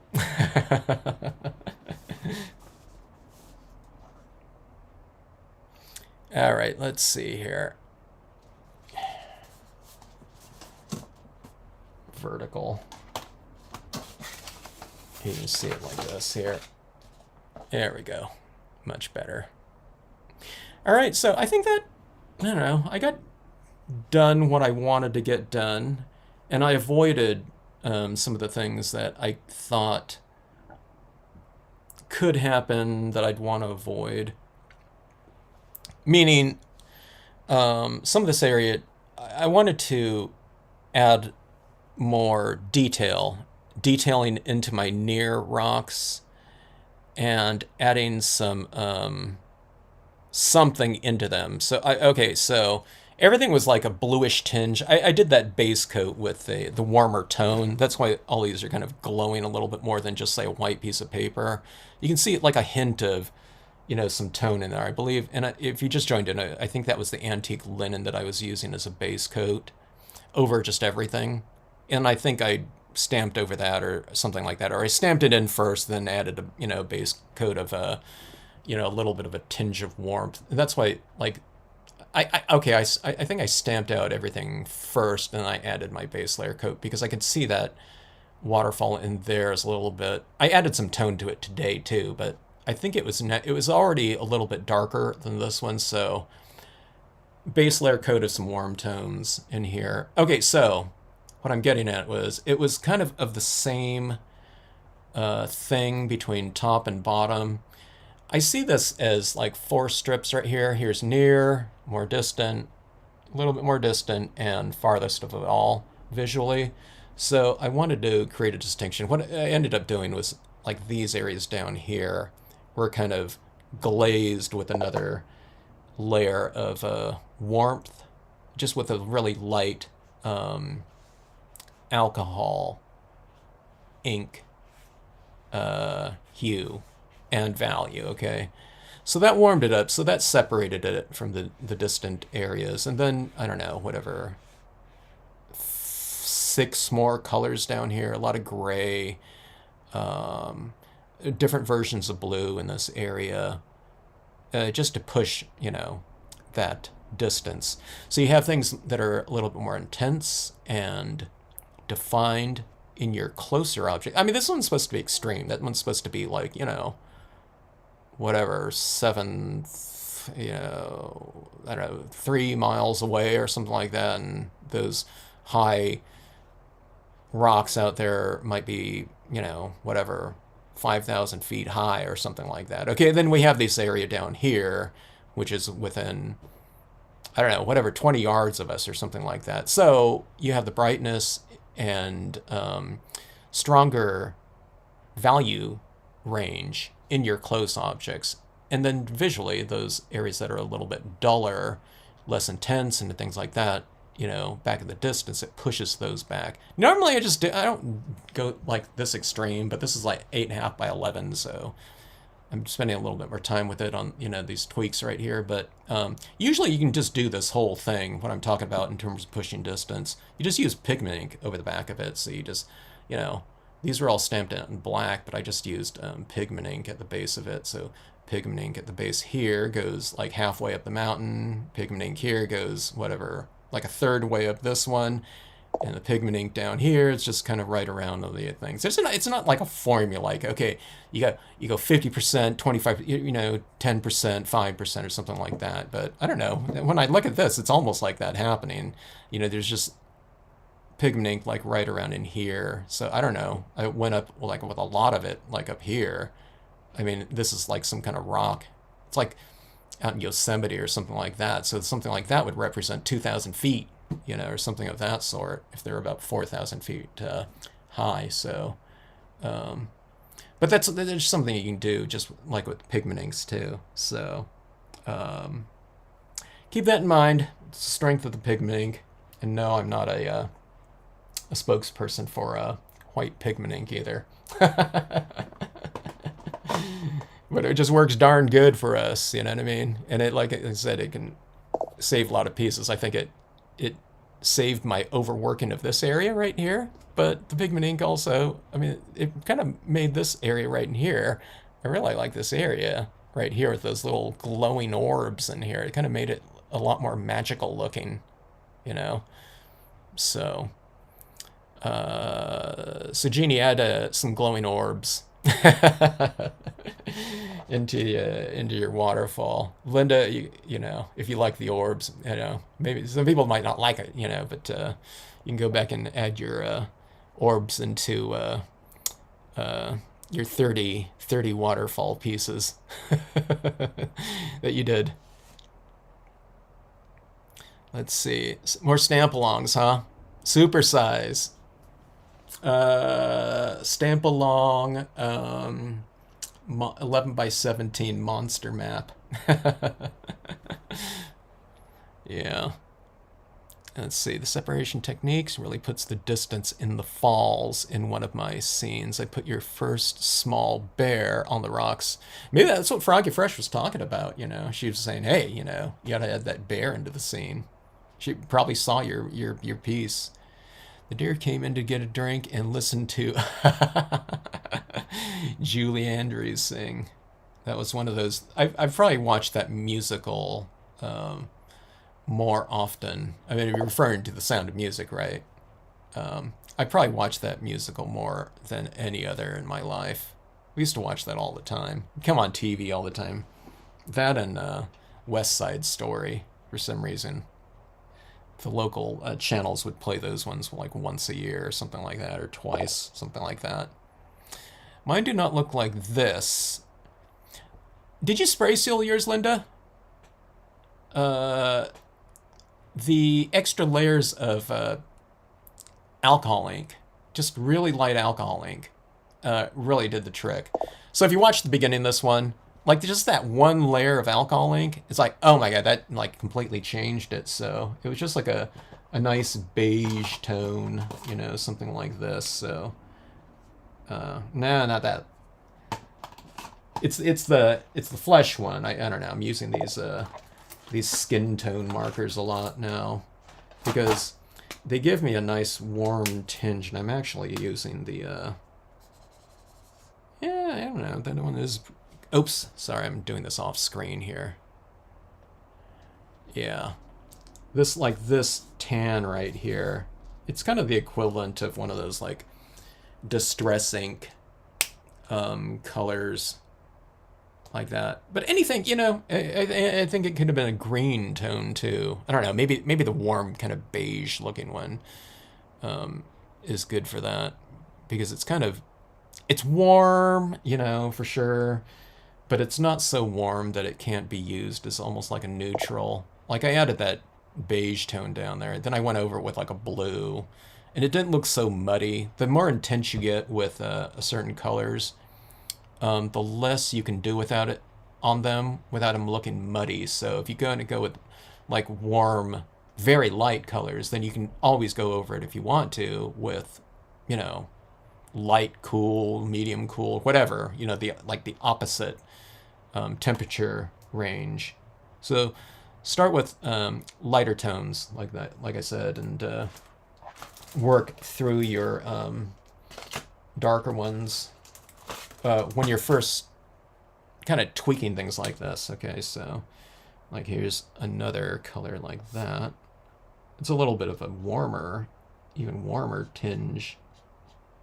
So like that, I don't know if you can see that right there. I don't know if it's reading at all, but you kind of don't want to get into this right here because this is looking pretty good.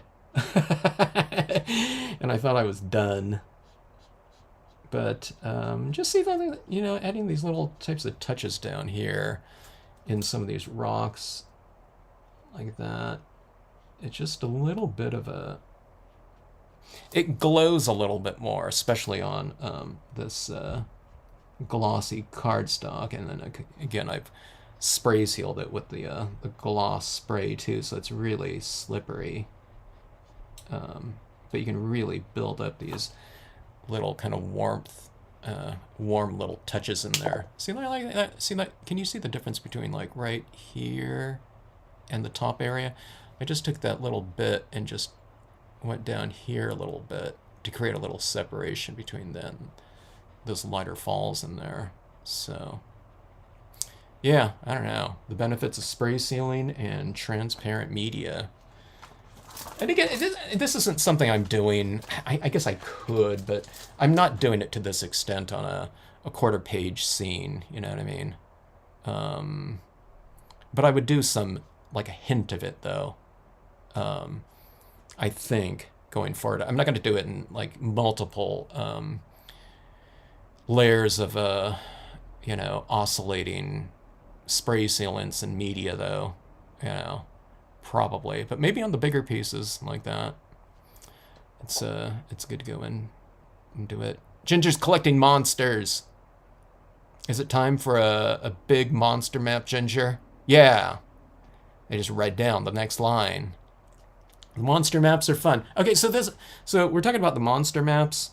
The monster maps are really fun for me because I threw out all kind of rules of perspective. You know, if there's a person that's big up here, you know what I mean? I don't care if the person, and there's another person down here that's this small. Okay, maybe, so we got rid of scale. But that's what I did in this piece too, in some ways, you know what I mean? It just, I know I use my smaller waterfall up there, you know. That one's usually representing more distance ones, but I kind of got rid of, you know, a lot of perspective on this one too. I just, you know,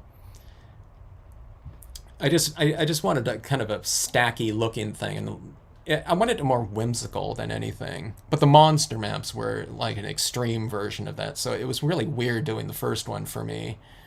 So I saw it as like a collection of little vignettes, maybe, you know, like here's a little scene here, and here's another one, and here's another one, and here's another one up here, you know, and they're just all kind of linked together and not taken into, you know, consideration scale on lower ones or whatever. I think my illustration teacher said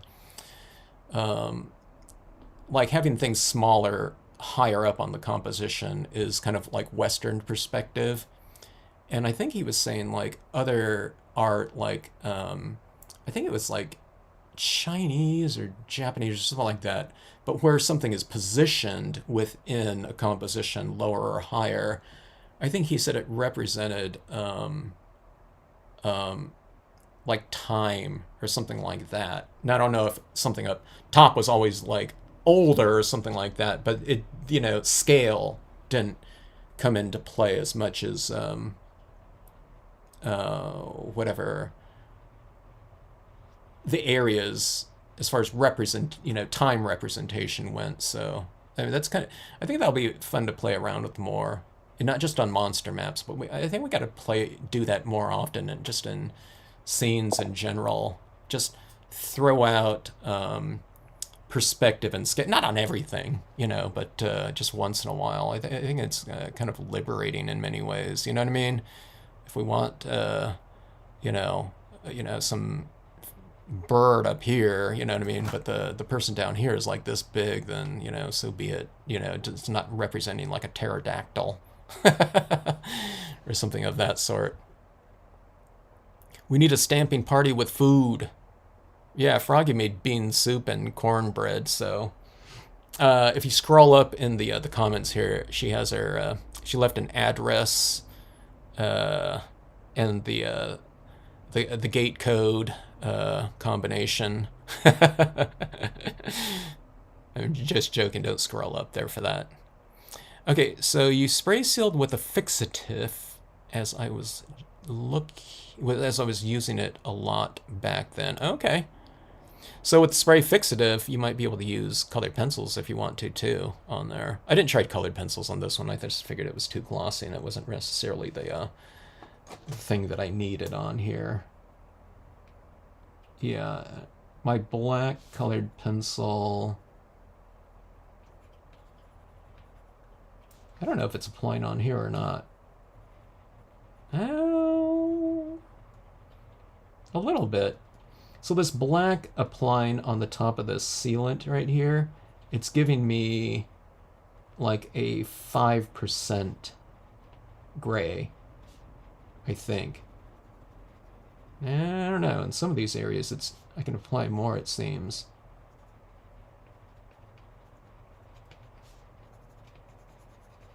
Now, would we bother with other colors? I don't know. You know, because black's the darkest one, so if it's like giving me like a 5% version of it, then going in here with a, you know, a lime green, you know what I mean, which is already, you know, a very light color, getting like a 5% version of, you know, a 5% color, it's going to be like invisible. But oh darn it, this pencil looks pretty good on here. See, Linda? Look what you made me do here with that spray fixative comment.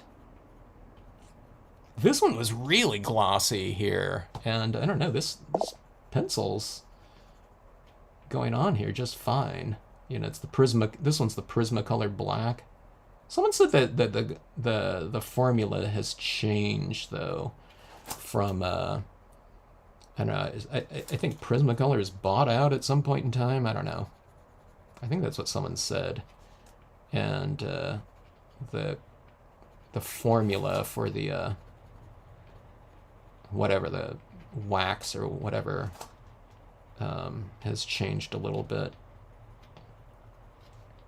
So I don't know. I don't have anything new. These are like really, really old, or this one is. All right, so anyways, a little bit more definition in my rocks right in here. I don't. You probably can't see what I just did, but I was just kind of going over in some of these darkest of areas, like right behind this, you know, rock right here, just kind of darkening that in a little bit. So a little bit more definition, less definition up here, which I have to kind of fight to avoid, like touching up here, just to create that separation between this area and that area up there.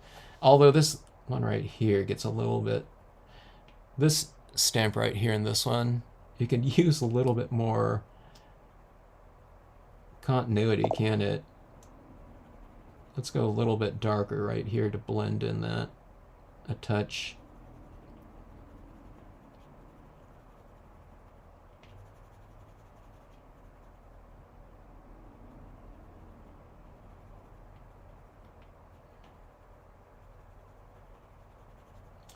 All right, so I've darkened in this. I'm darkening in this rock right here just to match up with that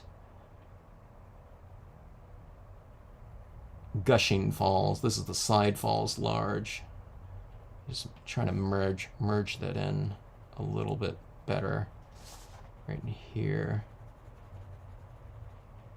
Okay, that seemed to do it. So it's tweaks on tweaks. This is the tweaks on tweaks video. There we go, like that.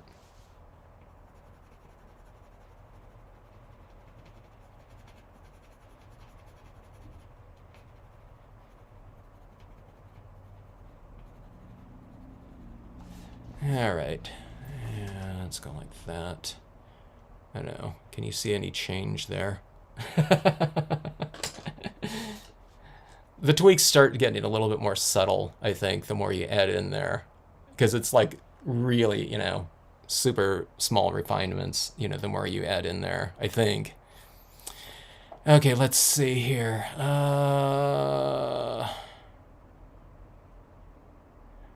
The monster maps were more than fun. I'm ready to set up, ready to set the up this year.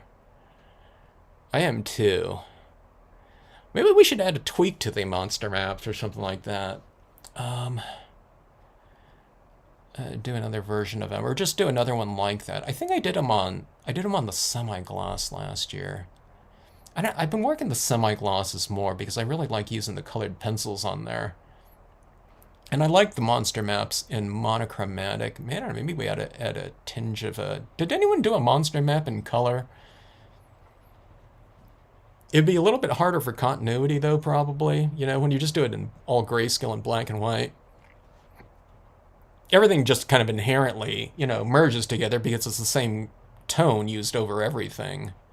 And it's conducive for that kind of feel, too, the monster feel and kind of a darker kind of, whatever, film noir type of scenario, old-fashioned, monster movies, the classic ones, in black and white. But, I don't know, maybe we ought to play around with something with the monster maps. I don't know, we have all those different holographics, too. Maybe... Linda, did you do some kind of other realm, or, I don't know, Genie, I don't know, someone did something. I don't know, maybe it was you, Can't. Someone did... Didn't someone do something where there was like like an opening within their scene, and it was like a different realm through that opening or something like that, right? Someone did something like that, but I was thinking, we have this type of thing going on, these crazy types of things. Maybe,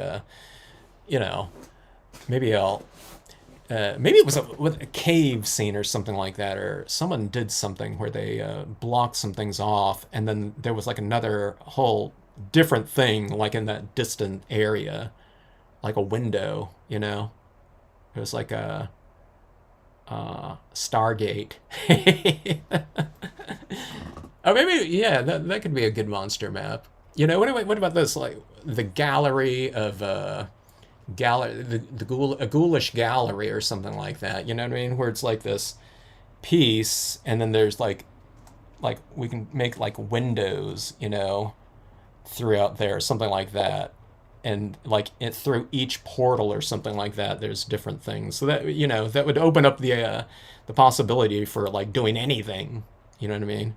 You have all kinds of different scenarios or something like that, and things people could be walking into the those portals or something like that. It really opens up the possibility for with that type of scenario. You know what I mean? You can do anything you want, within those different portals, because that's what, that things, it can be like outer space. You use your nebula or something like that through one of those portals, or Greco-Roman stuff or whatever. It's like looking back in time, volcano scene, you know what I mean? Maybe it's like a cave scene, but, in each different whatever intersections, they go off into some other type of thing like that. So easels, maybe that's the one I was thinking of, Candy. I remember there was like a really cool twist on that. I think maybe that was yours then. Yeah, great pieces, those all those different monster map versions. And plus, it allows us to kind of dip into our stamp collections and just, you know what I mean? You can use anything, kind of, right? I should use my spacemen or something like that. I haven't done those in a while. I was like, when I started doing those monster maps last year, by the time that like second or third one came around, it occurred to me, as big as an 11 by 17 is, they almost weren't big enough, you know? Uh, like I had maybe at most like five different kind of like little vignettes of little areas, featuring some new monster or something like that. But I think I had more that I wanted to do, but it just wouldn't fit, you know. I guess that's the idea, doing multiples of them or something like that. Just a hint on each page of color. Yeah, that'd be cool. Candy, open up a Flickr page or something like that, Candy. You need to have so not everyone's on Facebook, So, I don't know, or just I don't know, have a link to, maybe have it posted somewhere else, where people can view it. Some people are like anti, like social media, like enclosed things like that. So it'd be cool if we can direct people to these pieces here, or like if you had a blog or something like that, to see these pieces. Linda's adding more of her stuff to the Flickr. See, Linda, just always put anything Stampscapes in that Stampscapes group folder too. The Stampscapes group folder is not just my stuff, but it's just anyone that wants to post there. So anyone can just go there and then see all of our stuff. You know what I mean? Just consolidated into one group. But they could, they could view your piece there, in that grouping right there. So yeah. So anyway, I don't know. Yeah, if anyone feels inclined to check it out, it's just Flickr, FLICKR.com, and it's all free. They give you quite a bit of storage space, and unless you're adding videos like me, you don't need a pro account or something like that. But you know, add it, post it up there, and then everyone can really enjoy the pieces in a open setting there. Jeannie's on there too. Jeannie, you haven't been. I don't think you're adding your pieces, right, to Flickr. I don't know. It's easy to do. You could even if you have like a Apple phone, and you're taking photographs of your pieces, you can just directly, you might be able to do it with other phones too, but you just add that Flickr to the thing, and you just go, upload to Flickr, and you can just do that right from your phone. You don't even have to download or anything like that. You just upload directly into Flickr, and you can add it to an album. I don't think you can't add to groups though. You have to go into Flickr and then add it to the group or something like that too. I don't know. Maybe that's how people are doing it. They're just uploading from their phones, but if you log in, or if you just go to Flickr and add that to the group page, or to the group Stampscapes group, you can you can post your pieces in as many groups as you want, but it would be great in the group there. Anyways, yeah. Yeah, Candy, yeah, Flickr. So, yeah, like I said, it's just a free service. It used to be incorporated with Yahoo. If you had a Yahoo account, a gazillion years ago, they're somehow affiliated, but now they're just a private, page or something like that. It's not like a mega thing. I think it's just a few people work at Flickr, but used to be like one of the biggest photo sharing things. I put photos on mine, but a lot of it is just the scenes, just so anyone that might be interested outside of it. And then see from Flickr too, you can share if you want to Pinterest or anything like that too. So yeah, it's never ending, isn't it? But even if it's just like one other thing, you know what I mean, other than like Facebook, it'd be kind of cool to, for people that might be interested. Yeah, and then you can share, you can upload to Flickr too, and then you can share from Flickr to Facebook as well. It's just a share instead of an upload to Facebook. So it doesn't entail a bunch more work or anything like that, because they're all kind of, Facebook's not interlinked, but from the outside in, you can do it like that. Well, you are on Flickr, aren't you, Jeannie? Except it's under Scott Siegel. But I don't know, your pieces are under there. Your pieces are up on that on Flickr. And maybe he uploaded them or something like that then. Anyway, all right, folks. Let's see here. Let's see what this piece looks like. Hold on a sec.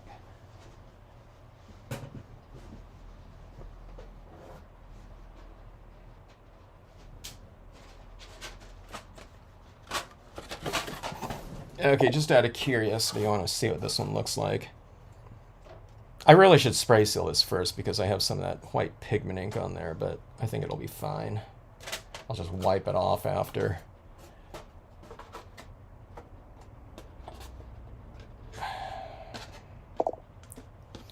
All right, there's the piece like that. Yeah, that looks fine. It looks even better underneath glass like that. I guess it looks glossier because it's coated with, thick glass like that. But this down here was just looking too much like that up there. So again, more separation. And I like what's going on down here. These little glowing orbs like right around here really addressed. I don't know, for me, the visual interest, or just, I don't know, more fantasy, more fantasy type of element into the piece, or maybe not fantasy, but whimsical. That's always kind of the appropriate word I guess I'm looking for with my pieces. You want it to look kind of fun and little, like I said, a little magical or something like that. Like these little orbs like this are often kind of floating around in like Disney movies, like Brave and Maleficent or something like that. So I tend to, if I tend to watch one of those movies again, I haven't watched them for a while, but sometimes I'll just watch it for, just a few minutes. You can watch it probably on YouTube too. But if you type in something like orbs or something like that, or dark forest Maleficent or something like that, you'll see all these little things floating around like that. And you can see just how kind of interesting it makes those areas, like, through a bunch of like dark trees or something like that. It's like little soft glowing lighting kind of going through that area. It's really fun to see. And it's fun to add into your pieces too, like that. Oh, Candy, you're ready to share right now, if you have all if you have all those like monster maps that you had on there, it'd be really cool to see. And then see, I can share from, I can't share from like Facebook to Pinterest, but unless someone's against you, hey, you shouldn't have pinned that thing or something like that. I pin people's pieces from Flickr though. Flickr to Pinterest though. That's possible. They make that available there. The scene makes me feel refreshed when I look at it. That's good. Cynthia, yeah, we want it to be, you know what I mean? Like falling water. Everyone likes to go into falling, waterfalls and stuff like that. We want to feel, kind of hear it.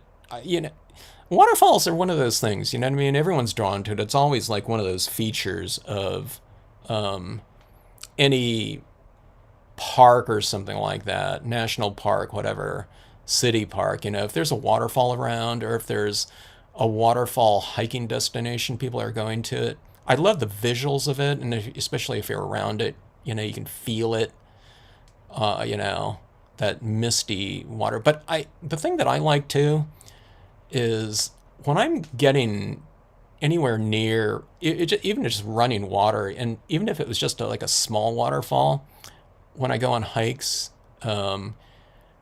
you can start hearing it from like a quarter mile away. I mean, it depends on the size of it, but the closer you get, it's kind of muffled, the sound of it, but then you get closer and closer. And I love that sound of waterfalls as, just as much. I don't know about just as much, but it seems like it, as the visuals, the sound of it. And then, of course, when you're right there, it's kinesthetic. So it's like all of the senses, you know what I mean? I don't taste it, but All right. Oh, yeah. I'll sign it down here somewhere. All right, folks. So these are some tweaks again on another spray sealed piece, stuff I was not doing until recently here, as far as I remember. But I don't know. I guess I'm shocked again at. I'm shocked at that black pencil. I know I used it on the previous one that I was kind of tweaking, but this one was really sealed off. I think I might have sealed it with the triple thick Krylon. And it might have been the UV, but it seemed like it was the triple thick on there. So, I don't know. You can do quite a bit to, I guess, over these sealants. So, um, I don't know. I don't think there's nothing that I really ran into that was a problem here. I thought, okay, so I thought some of these areas might not be sealed very much, and I was worried that the alcohol ink, not too worried, but I thought I might be dissolving some of the thinner areas of a sealant and possibly going down and getting to the the glossy coating again, just the paper. But I don't know, it didn't seem to be a problem. Maybe if you just spray seal it or something like that, that maybe something like that can happen. But this one's been sitting around for quite a while, so it didn't seem like I had to worry really about anything when applying the multiple layers of alcohol inks in particular. So yeah. So I don't know if you have some spray sealants, or what I mean, you're thinking about getting it. It's not just for sealing, I guess, and protecting. You could do it for additional layers of media and sandwiching layers of media and building things up a little bit more.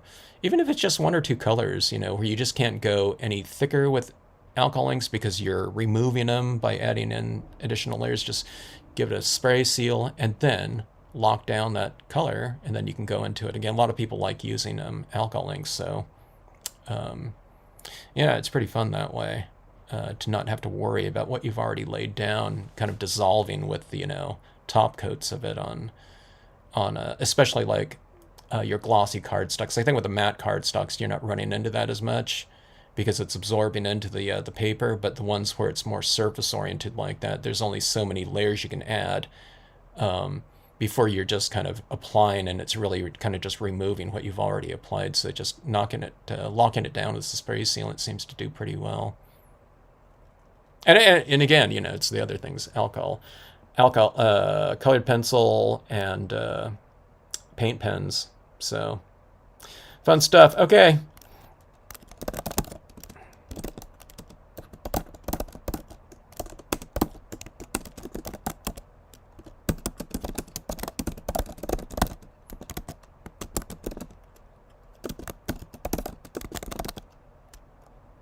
Falling waters. Can't remember if this was falling. I think it's falling water that I called it, not falling waters. I think I like the name falling water. All right, folks, have a great rest of evening. Great to see you. Looking forward to those monster maps coming up. Gosh, we're in mid-August. Now's the time, huh, for Halloween stuff. So I wanted to do these tweaks on this one first, but yeah, can't wait to bust out some of my kind of more ghoulish or just I don't know, funky images to use in scenes. All right, bye, Jeannie.